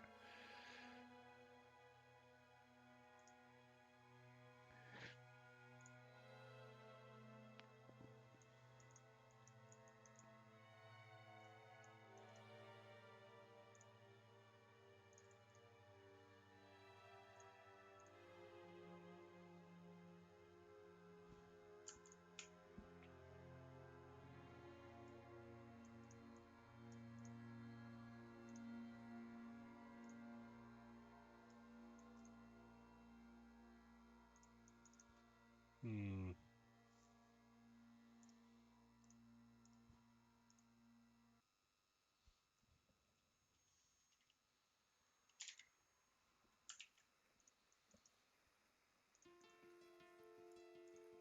I shouldn't really be doing this in minutes, should be doing seconds.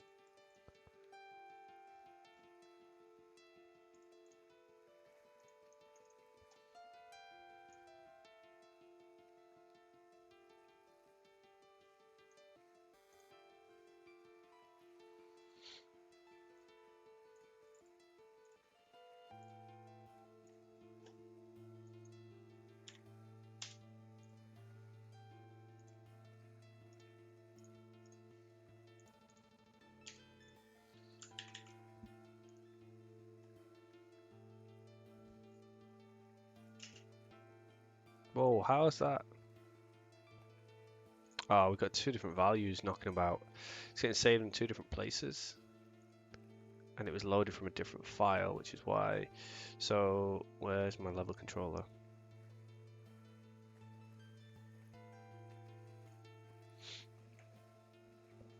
Scenes, level scene, level controller. Yeah, let's remove that.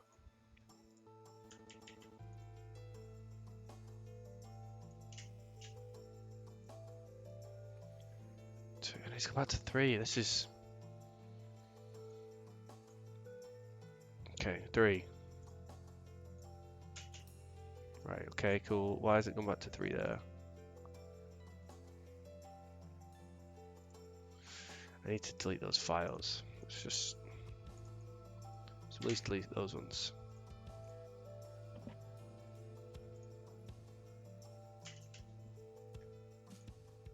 Okay, 2. And at least it's only a minute. I should have put a button on here so I could just add and delete them as I require.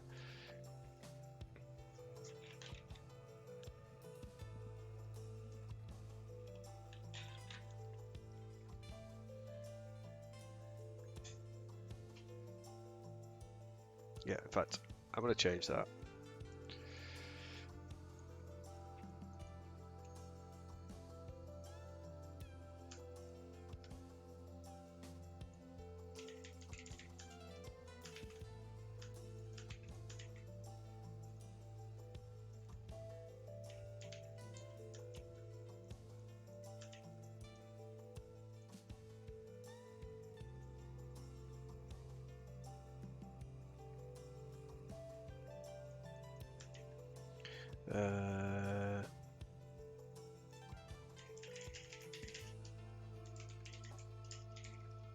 Not decimal places.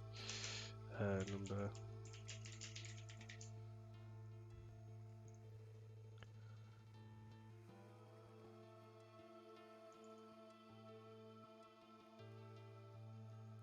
Currency decimal. Fixed point.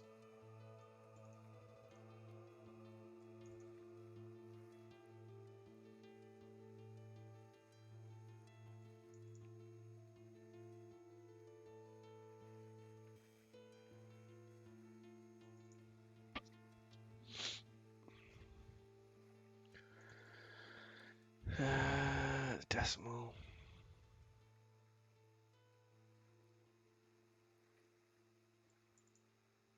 D2. Okay, yeah, so let's see an example. Show me an actual working example.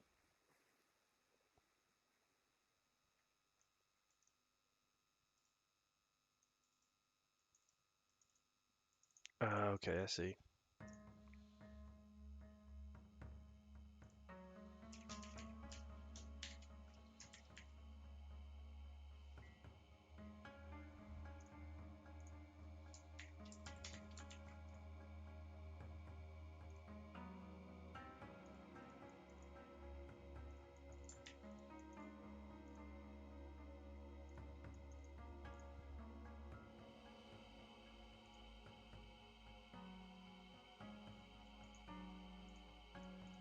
Cool.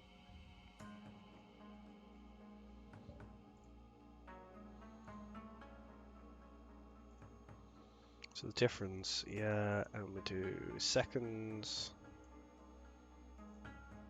Okay, so now when I do my scripts, data, live, rename,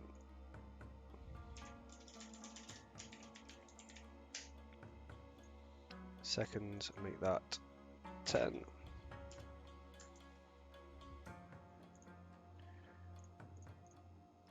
Has this broken it?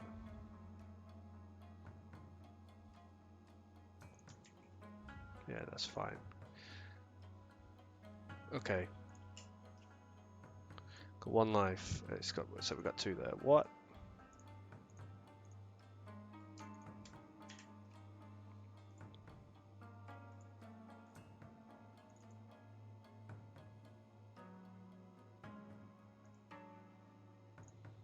Yeah, I thought so.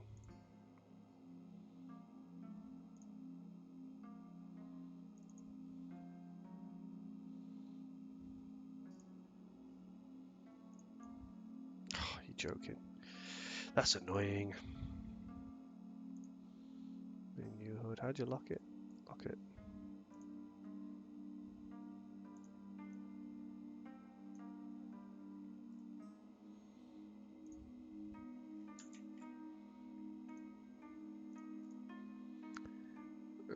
Two lives. Stop here. We've got one life. We've got one life here. And we get to 10 seconds. We should.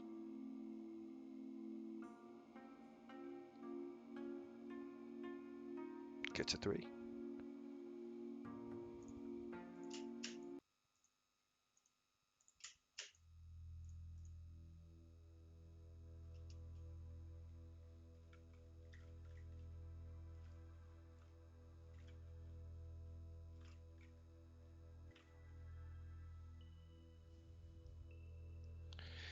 It's resetting it to 3 every time, which is strange.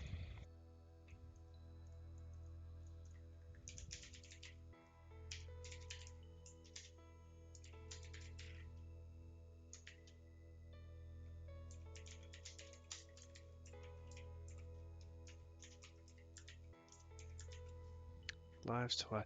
So if it's less than 3, which is the maximum lives to add, if we've got less lives than the max, then we want to calculate this.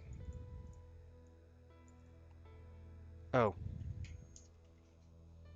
Wait, that don't make any sense. Lives to add plus equals 0.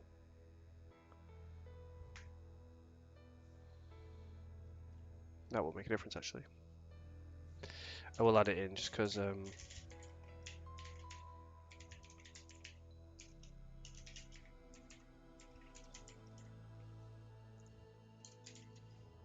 so I can have this debug log then.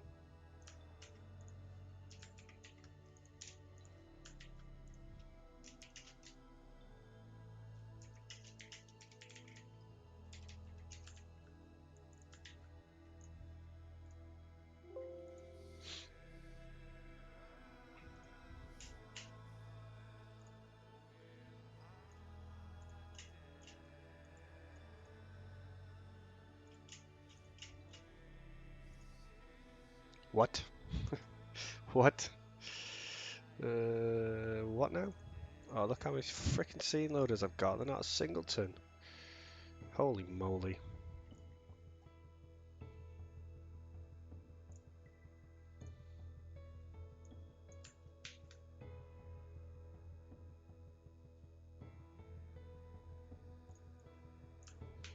Copy that.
What is this? I don't understand.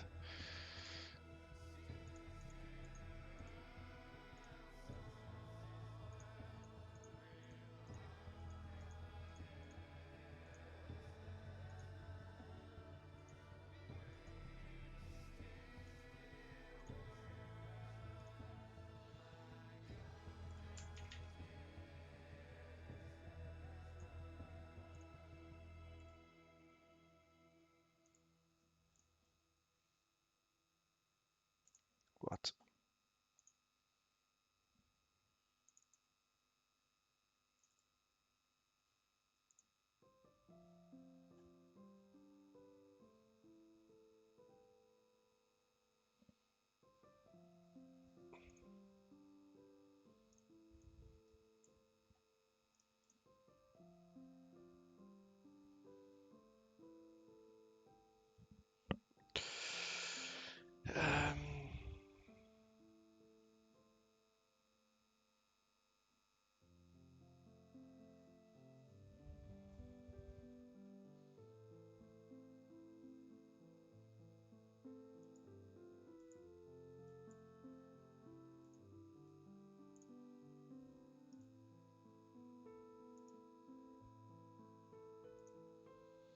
Oh yeah, so I'm thinking it's...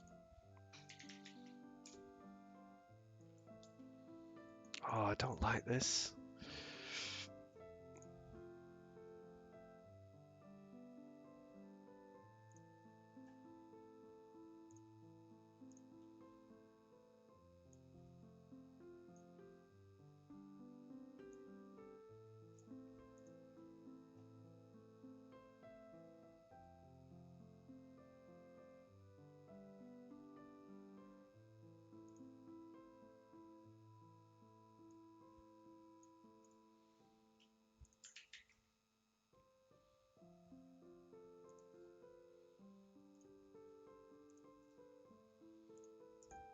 Some stuff I need to work out with that. I don't really like...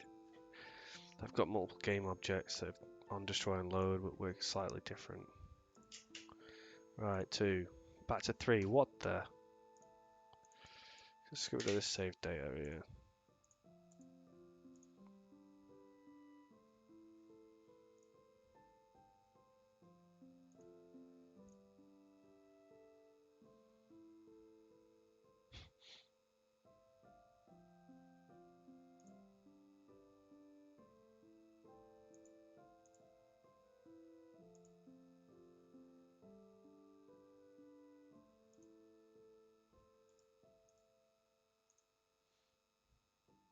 Done 2 of these the wrong way around, haven't I?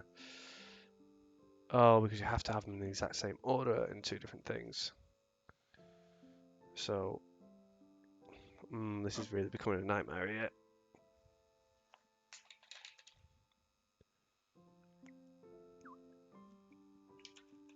This is where having an additive scene hierarchy does become much more useful. And I may end up doing that, in fact.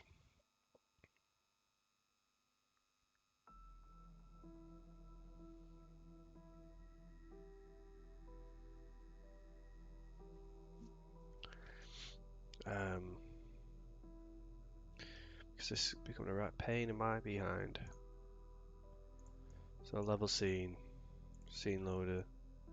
Yeah, they're the opposite way around. Has to have the correct order. Lost lifetime. And lives.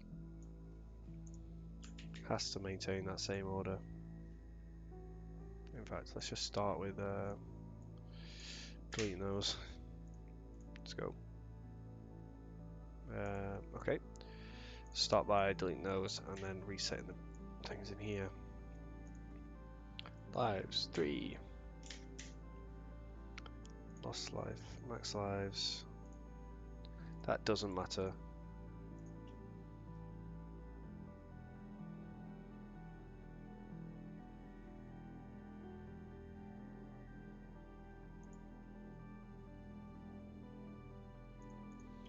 Right, let me...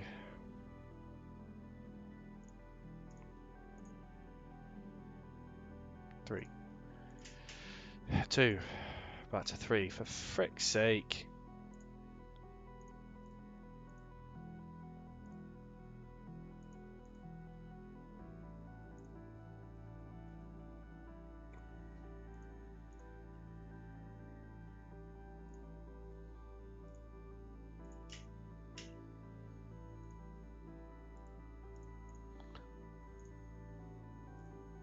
Just reset back to 3. What?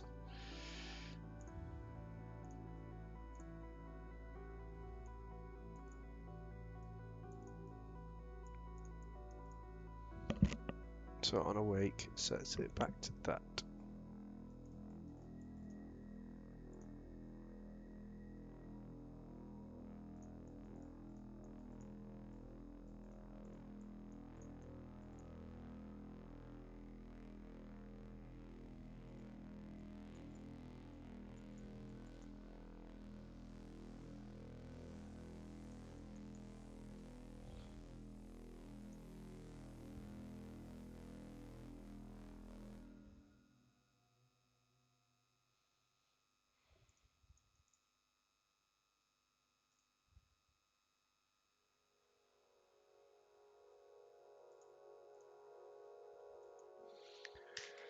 Let's go with a decent amount of time here.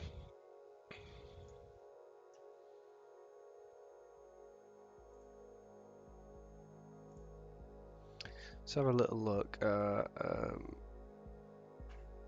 end game menu.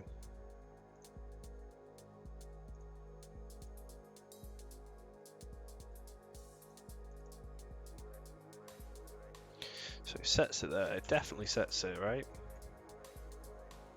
Let's just double check by sticking the scene in. End game menu.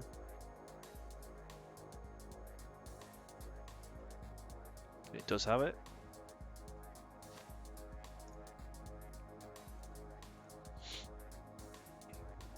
Cool. 30 seconds, 3, but that's irrelevant. And max lives is 3, right? So that's now a massive thing. That's 2. That's 30. That's 3. Menu. That's reset back to 3. What the hell? How? Why is it just resetting?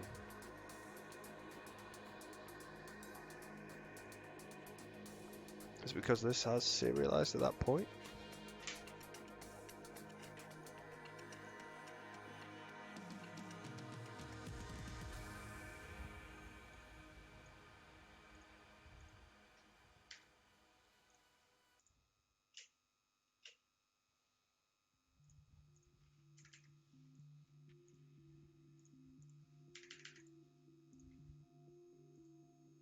Okay, alright, it's working now. So something was going a bit weird with those save files there.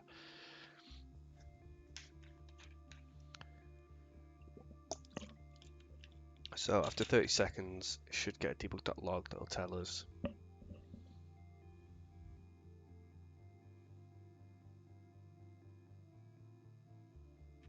Sweet.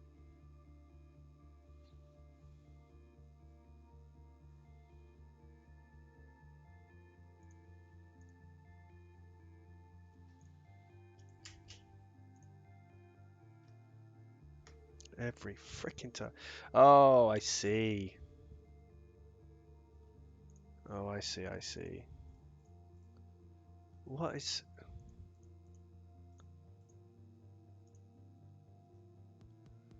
How is this different?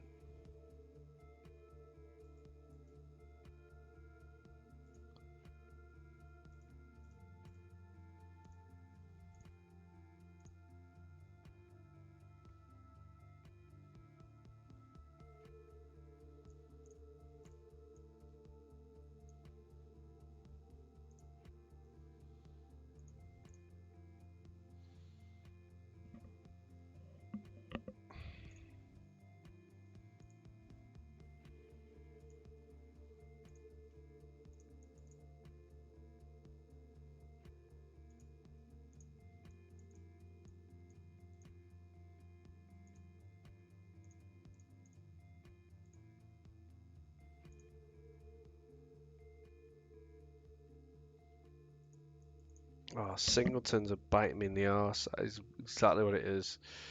These bloody singletons. Right,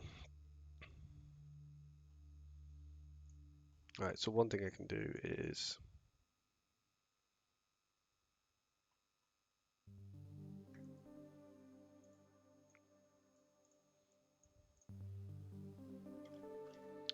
I need to do this the proper way. And how do I do it? So the proper way would probably to have a HUD that is persistent across all the scenes.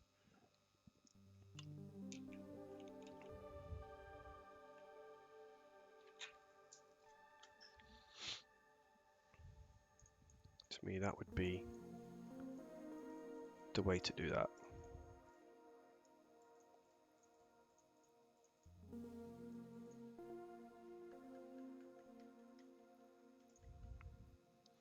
This is the problem with on enable and disable. For a singleton, I don't think that works properly.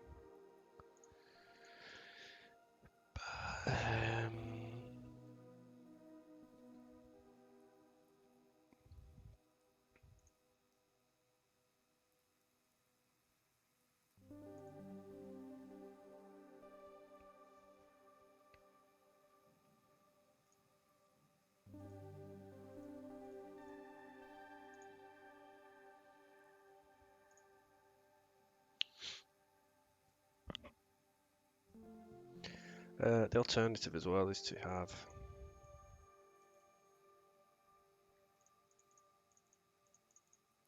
the scene loader be static rather than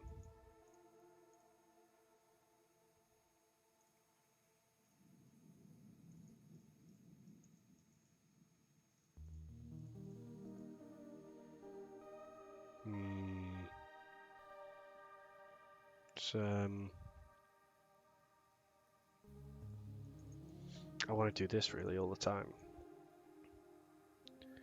I think I'm using this in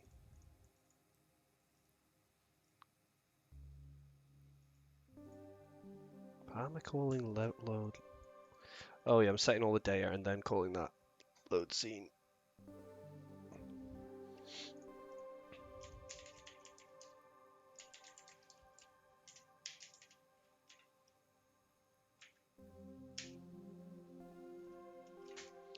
So there's that async one, but there's also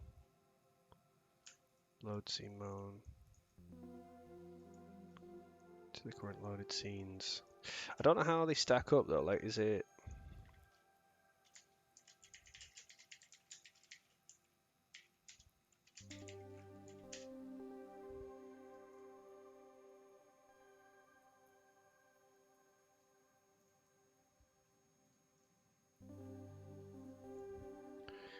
So look at some of this stuff. Using load scenes, choose what type of scene loads. Yada yada yada yada. Sigma loads single to scene while another is active.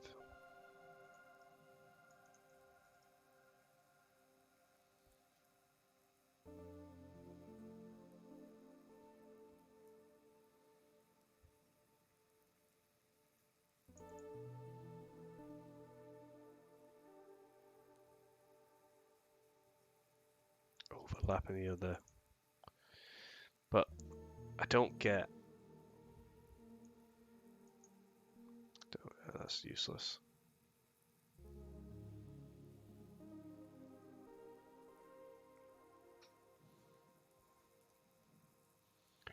You close the current scene, load a new scene. If you load the scene active, you leave the current scene open and load the content of the additional scene to the current scene. From one level into another, you would probably use. Yeah.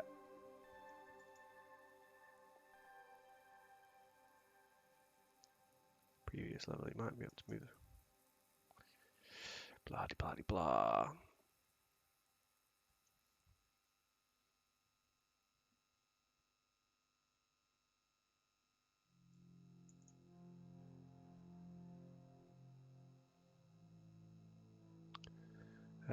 Okay.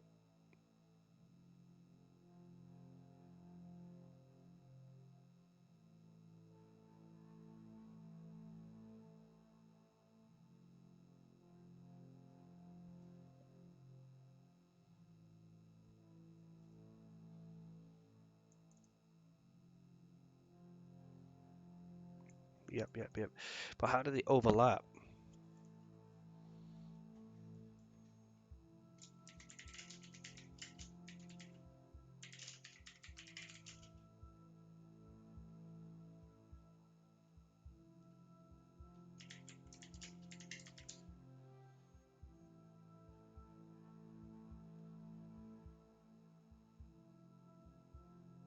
How do I unload additive scenes? Multiple scenes, blah blah blah.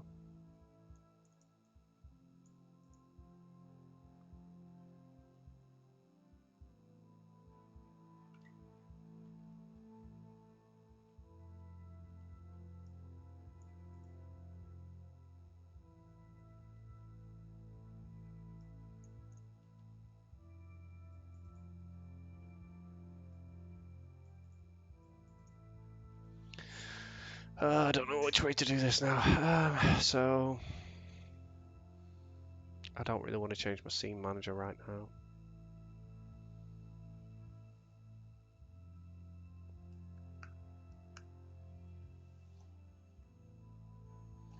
Right, for the moment, let's just remove that. Let's save it. Go on here. Let's remove that. Save it. Move both of these. And in the editor, this should.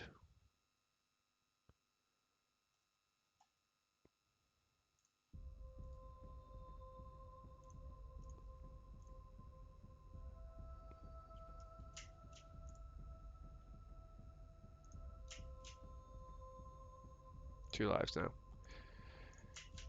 3 lives now. 1 life, sorry. So,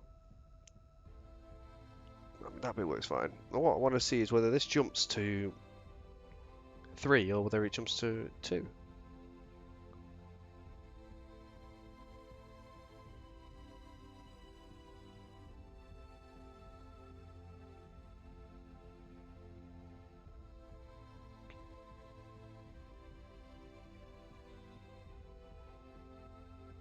No, it jumps straight up to 3. What are you on about? It's called twice there.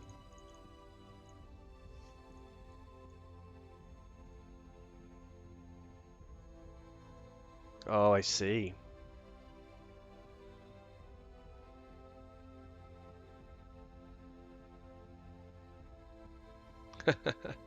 I'm missing a crucial portion here. Lives dot. No, what's it called? Life.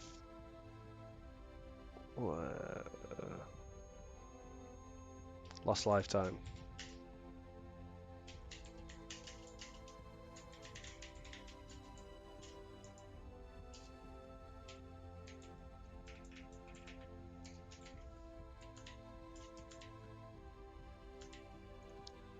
Yep. So that's what I was missing there. That's that bit done. I'll replay that in a second just to confirm. So if we got less than the maximum amount of lives,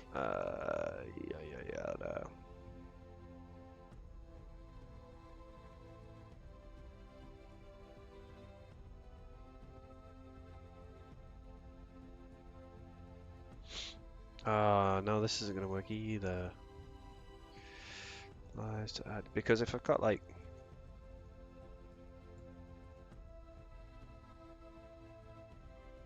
Let's think. So if you're a minute and a half in, say it's a minute to restore a life, and you're 2 lives down, and you've waited a minute and a half. No, it's been out of the game for a minute and a half. You load it back up. It's going to give you 1 life. As soon as this updates, it's going to give you 1 life, and then it's going to reset this time. So then you've got to wait another whole minute before you can get that second life. So you will have actually waited a minute and a half for 1 life there, which isn't quite right.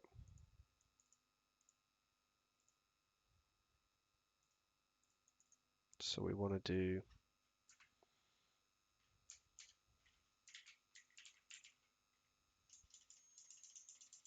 We do want to use that diff.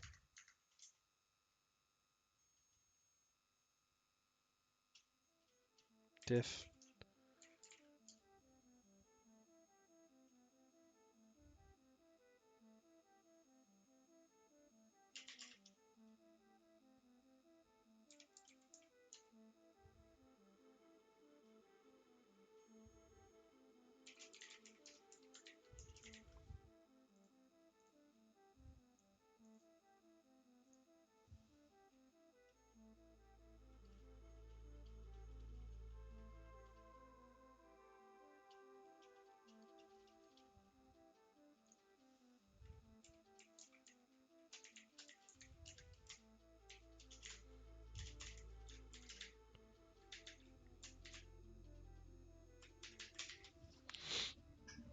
So take the number of seconds left. So say if it was, say if you've got no lives and you've done 2.5 minutes, you want to do life size at 2 times the amount of time seconds that you need to wait. So that'd be 2 minutes. So you take 2 minutes, you'll be left with 30 seconds.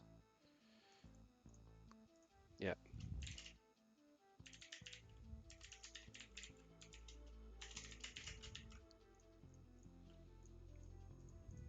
Then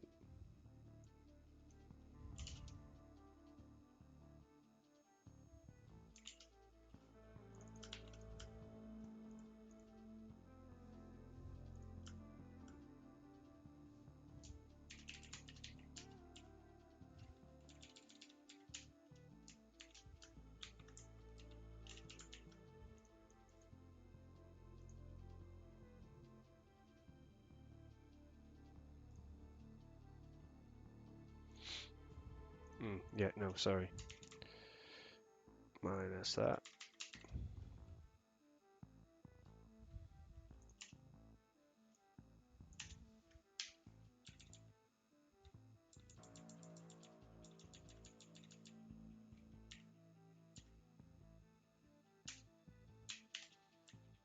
Times my value. Sick. Remainder. What was the up?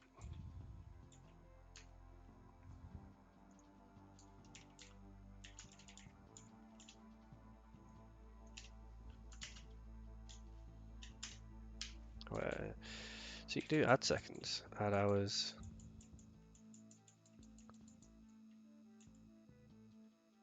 Millisecond 1, 2.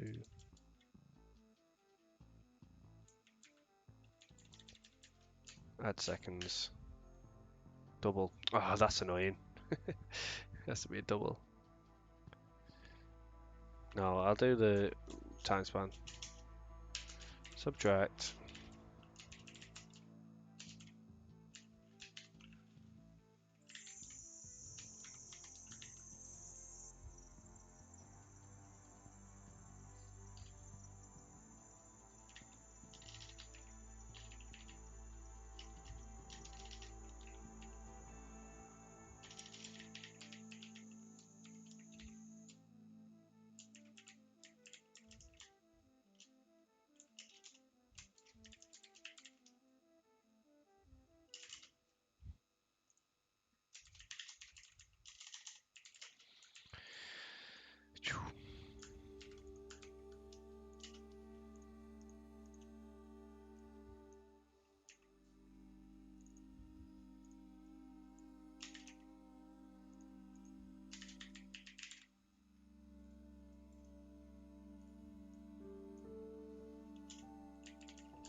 That's a bit wordy. It's a bit long, but yeah, it looks a little better.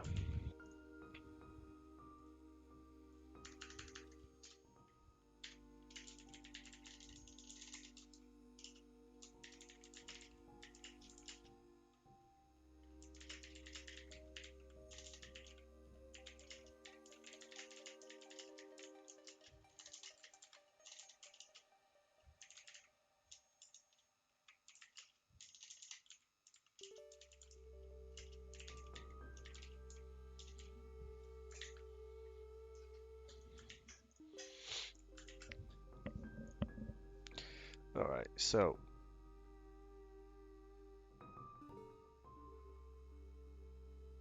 and the other thing is when we do actually take the life away, where's in-game menu?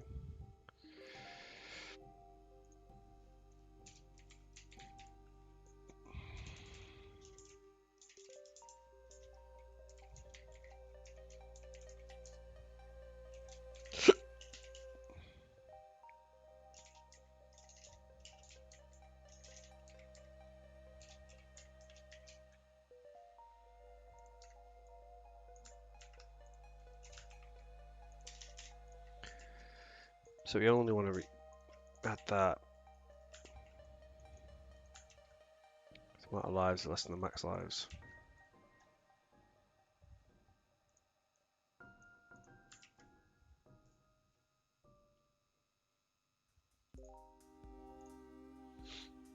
See what happens here. So, got 3 lives. Now we've got 2. Now we've got 1.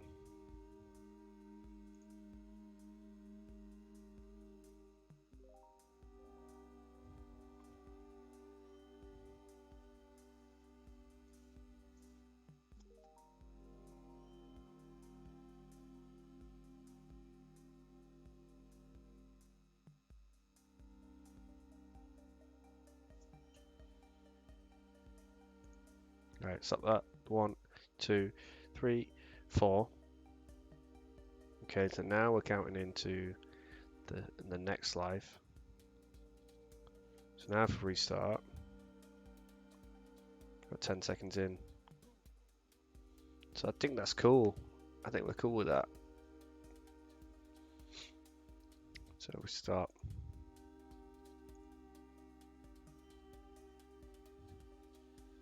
Yeah.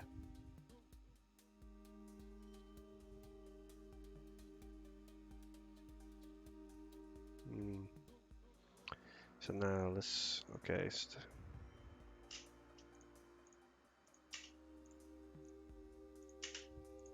Got no lives.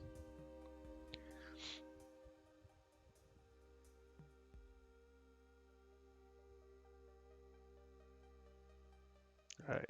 So what we'll do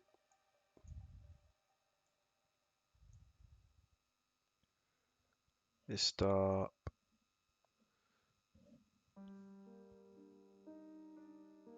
at 26 there, right? So 58. So when we get to, I don't know, 45, we'll jump back on, because then we should have definitely got one life and then got a whole nother life. So we should be on 2 with some time remaining by the time we get to 40 odd, I think. So we'll give that a whirl. Oh, this has ended up way more complex than I thought it was going to be.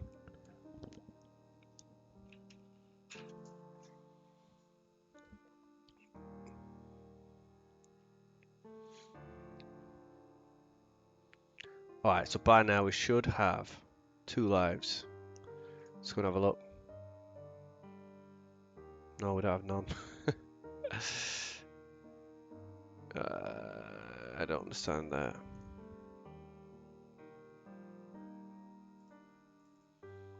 Still counting up?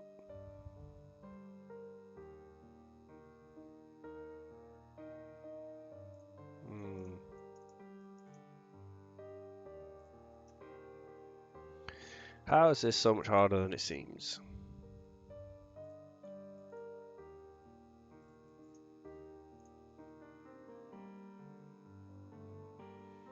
Right, let's do that again.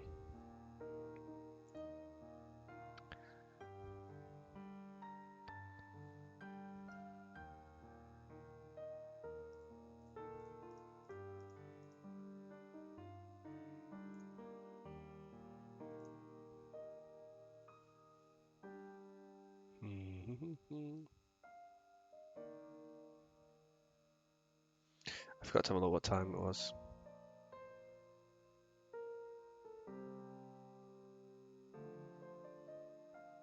We'll wait till 10 past.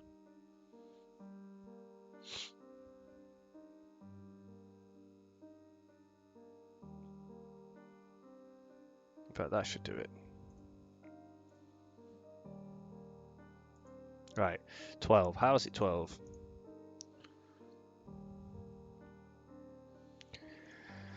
Menu HUD.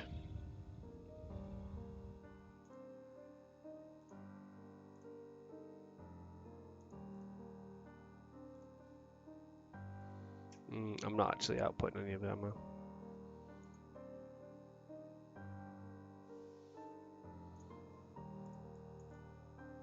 We're in update.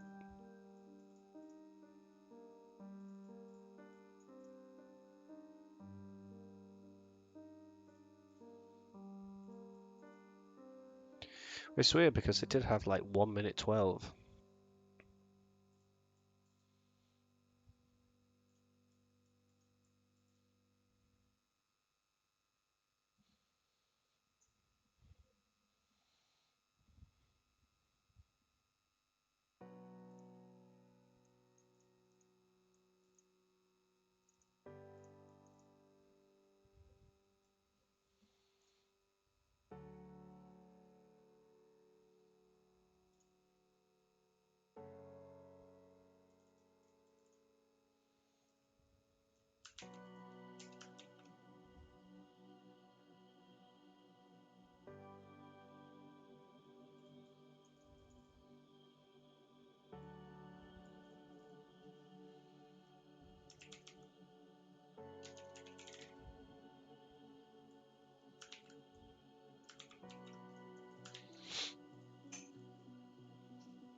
We can see these. Right, let's speed this up a bit.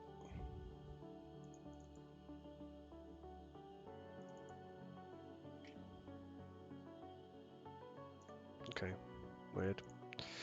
Live light. 10 seconds, alright? No, 15 seconds. Let's go.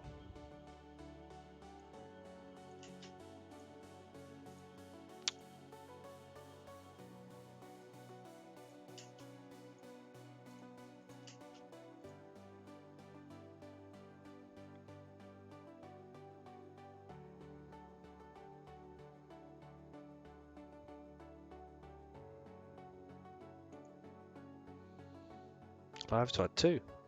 There.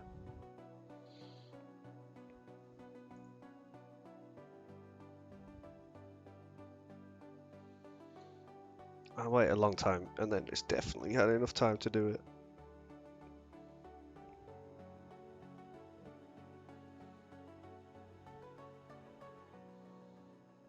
So 100% now we should.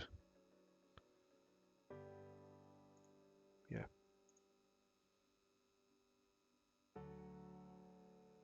Yeah, that seems to work fine.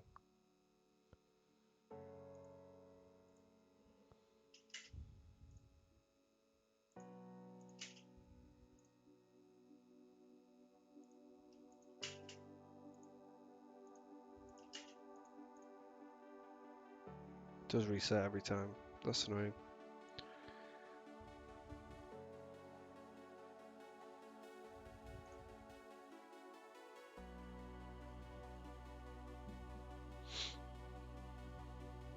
$15 seconds.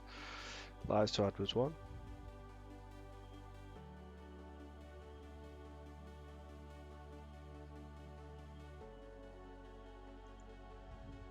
Paused it.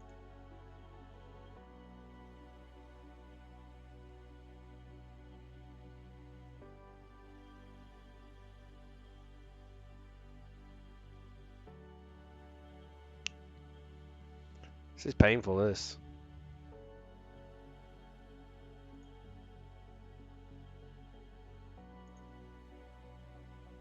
38 seconds, live to add 2. Yeah.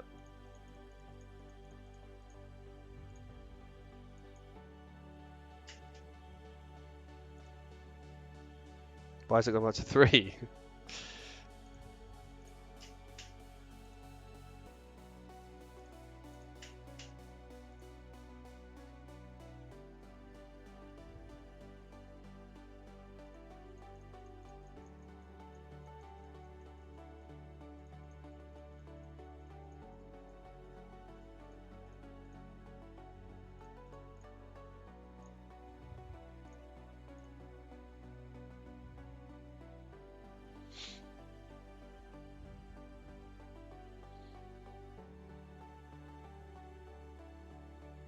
Right, 15 seconds. That's 1, right? 6, 7, 8, 9, 10, 11, 12, 13, 14, 15. Right. So now there's more than 15 seconds passed, so I'm going to play it.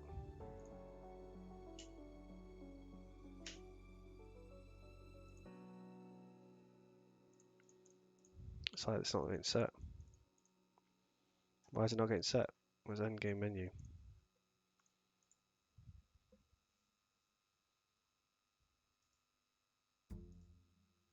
Oh, okay.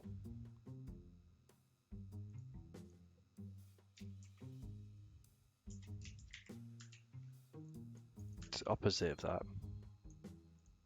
Oh no.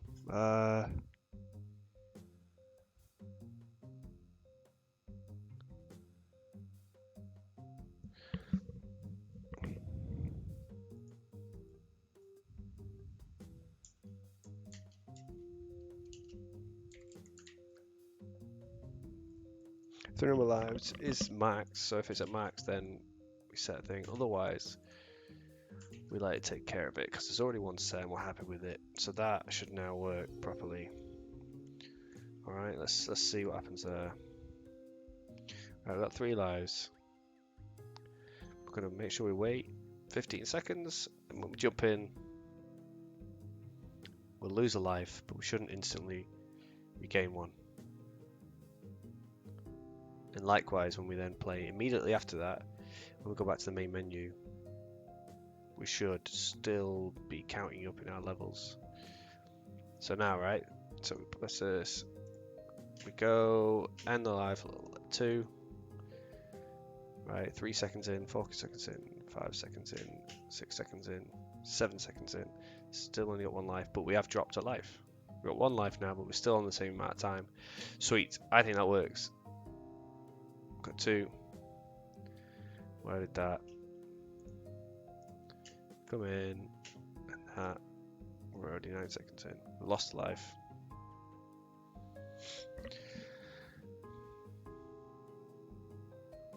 Now if we pause,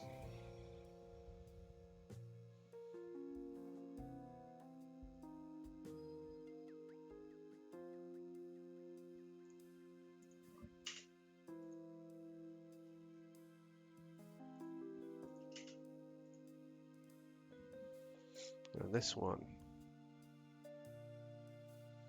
if we now do that and wait 20 odd seconds, then we should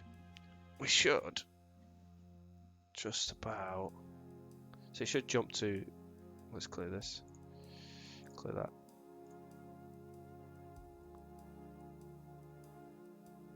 Right, so we've definitely been enough seconds here, so now we should jump to 3 lives. So we did 40 seconds, yeah. Sweet. And the final piece, I want to check, right, so double check we don't jump to like 4 or 5, 6 lives, something like that. It's the final one that I want to check. It's been a bit tedious. 13. So if we do another 15 seconds, we should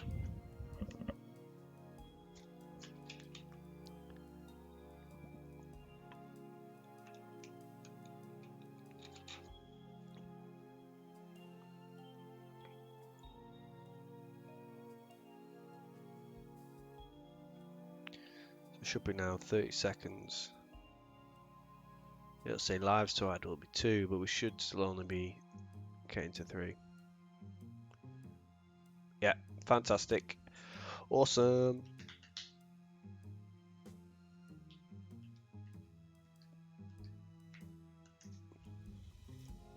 So the final couple of pieces I want to do here is menu HUD, debug log, get rid of that, tidy that up. Do that.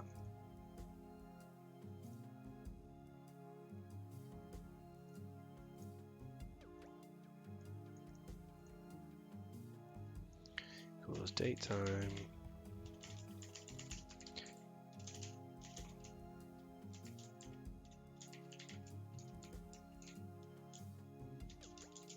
Time span even. Dot from seconds.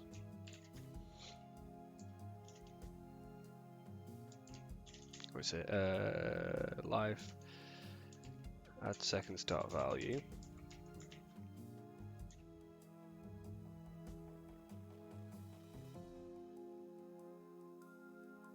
Oh.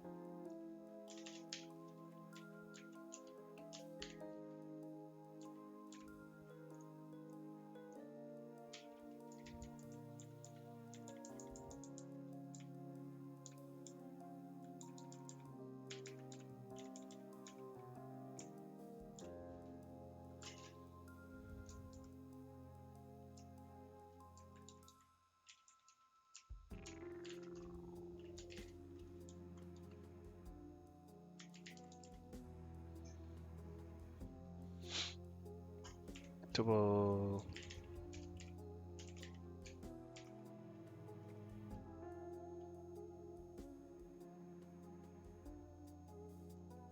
dot How do I do it for this?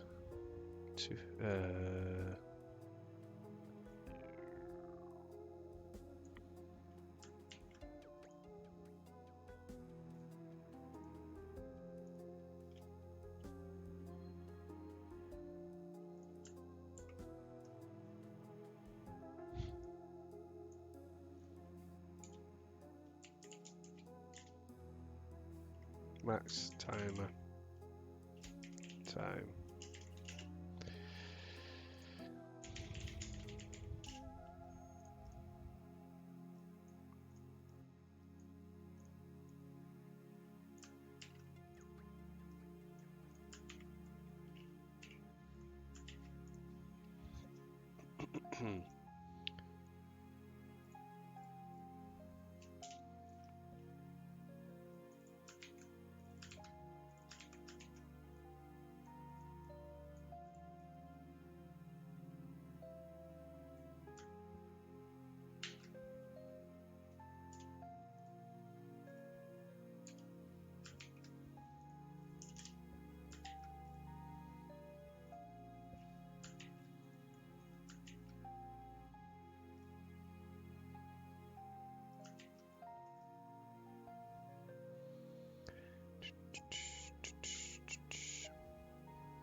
So it should be whatever seconds is.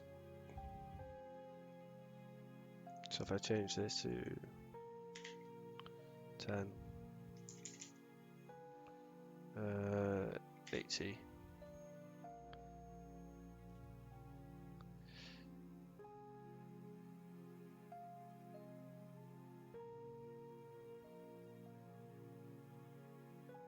And then the final thing, 10 seconds, is that it's counting the wrong way.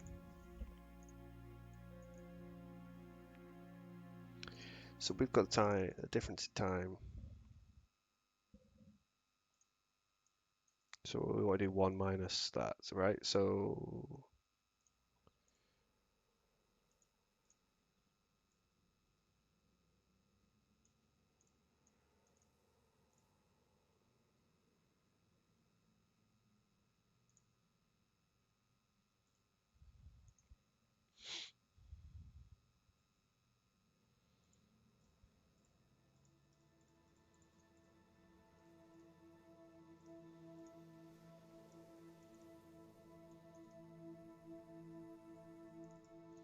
the difference in minutes.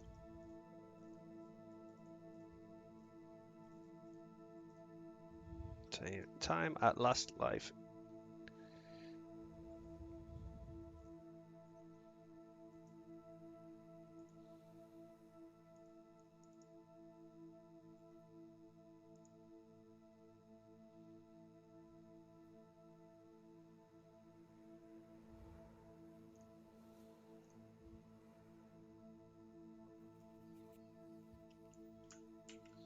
Does this make a difference?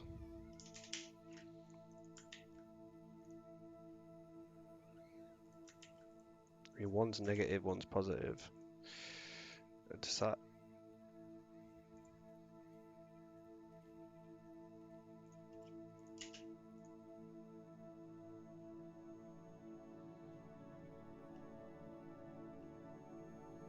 No, it's still. Take that away. Right, okay. So the difference is still the same, but what we want to do is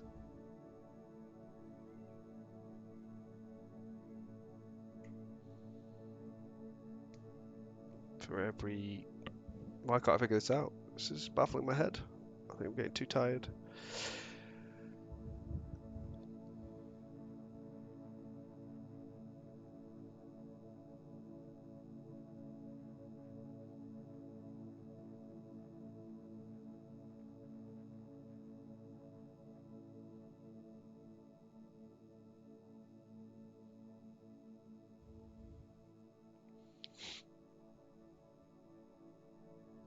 So I could tweak it and do time at.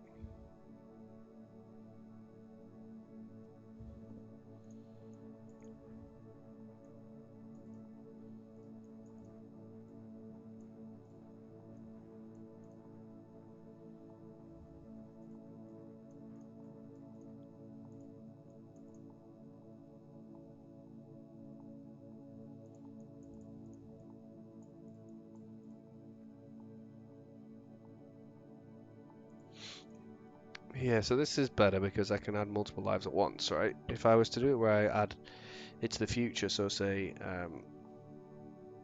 when I end the game, instead of just recording the current timestamp, I say, right, well, 30 seconds from now is when I want a new live, and so add that.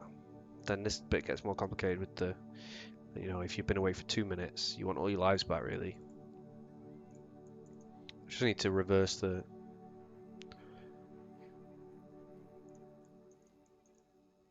calculation of the seconds. So what do I want to do? I want to take that away. Diff the minute. Take the difference away from the amount of time.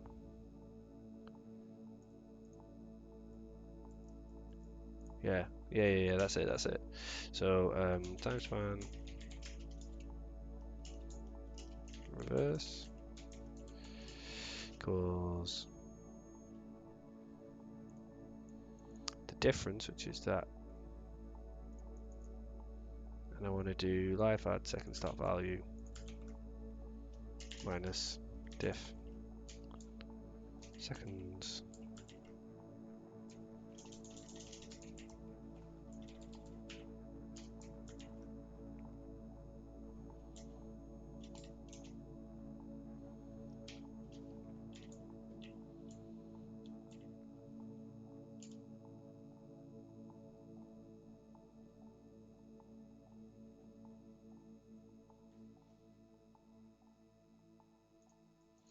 Ah, that's a point. What's seconds?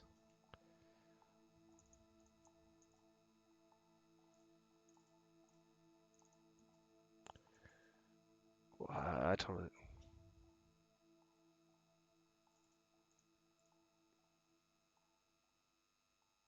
Negate? Subtract?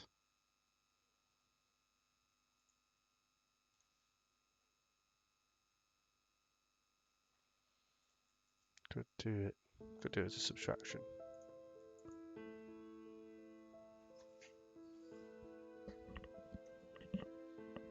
Okay, you alright?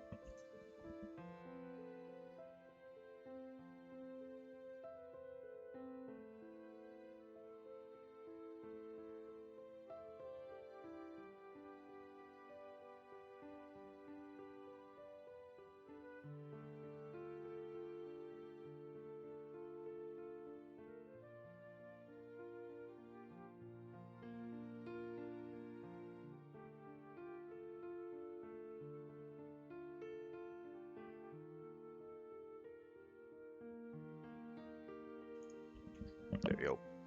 Sorry about that, guys. Alright, so right. I'm gonna reread all this code tomorrow, and it's gonna make no sense at all. It's so messy. This.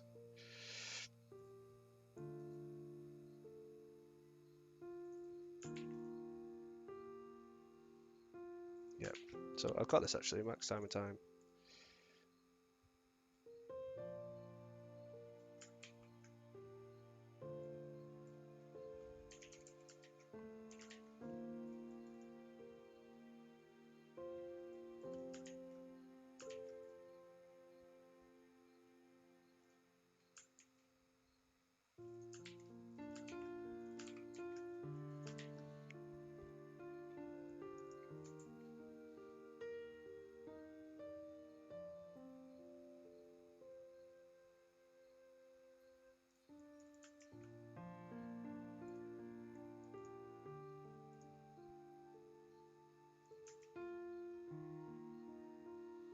Hmm.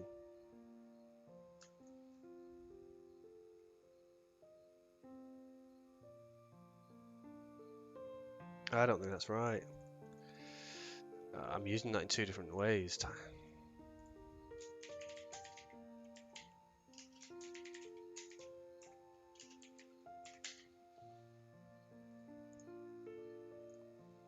Yeah. Okay. Example.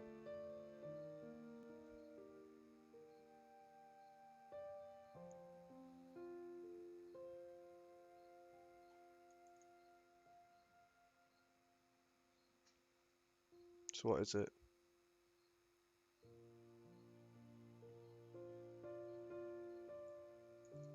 Converts entire time. 2 seconds.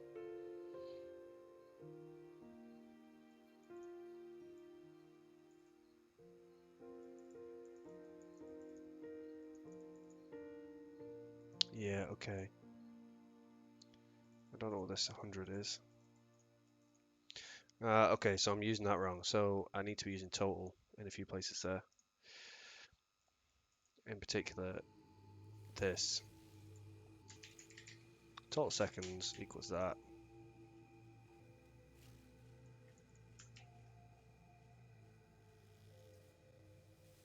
Which doesn't like.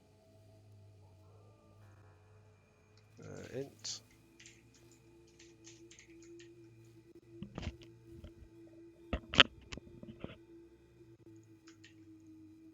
So take the total seconds divided by add seconds. Where else are we using seconds? And then here we use seconds correctly because we're using minutes and seconds as they are. So it'd be 1 minute 20 seconds if it was 80 seconds in total. And then this doesn't matter. That doesn't matter. Yeah, I think we're using this all correctly now.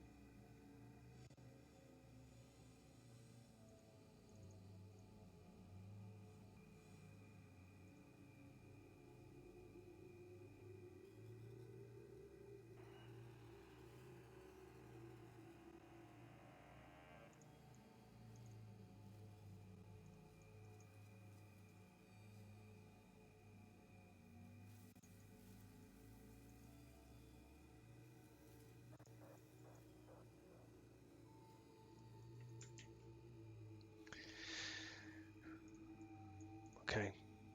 Yeah, alright, let's see what that does now.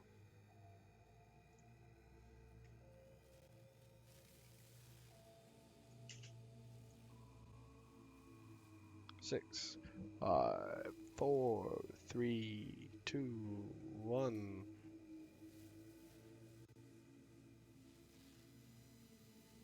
Okay.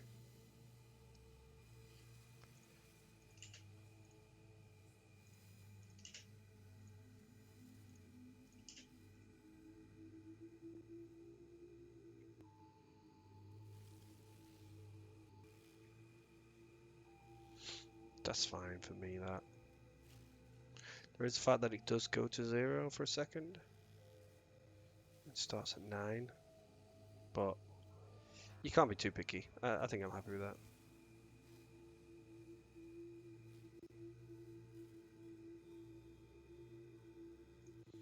Yeah, you can't be too picky with that. Okay, I'm happy with that bit now.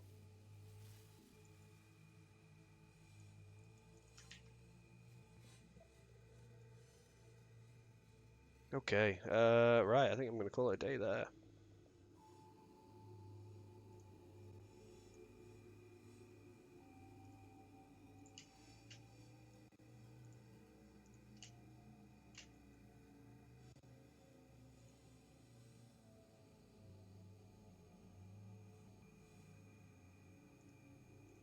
Yeah, I'm pretty happy with that. Sweet. Let's have a look at all of the stuff I've changed. Wow.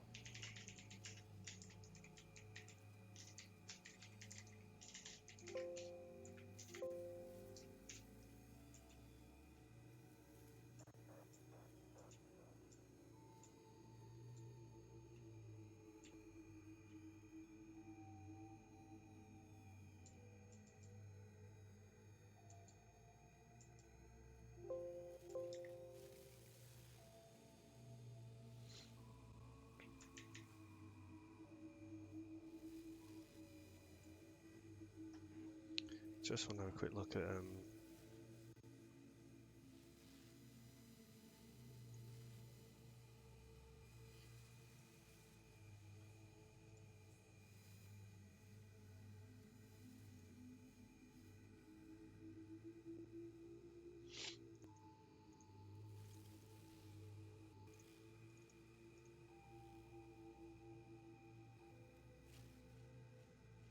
yeah, it's only metadata files for things that I still have, right? That's cool. Okay, I'm happy with that.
bit wordy, but I wanted to really get out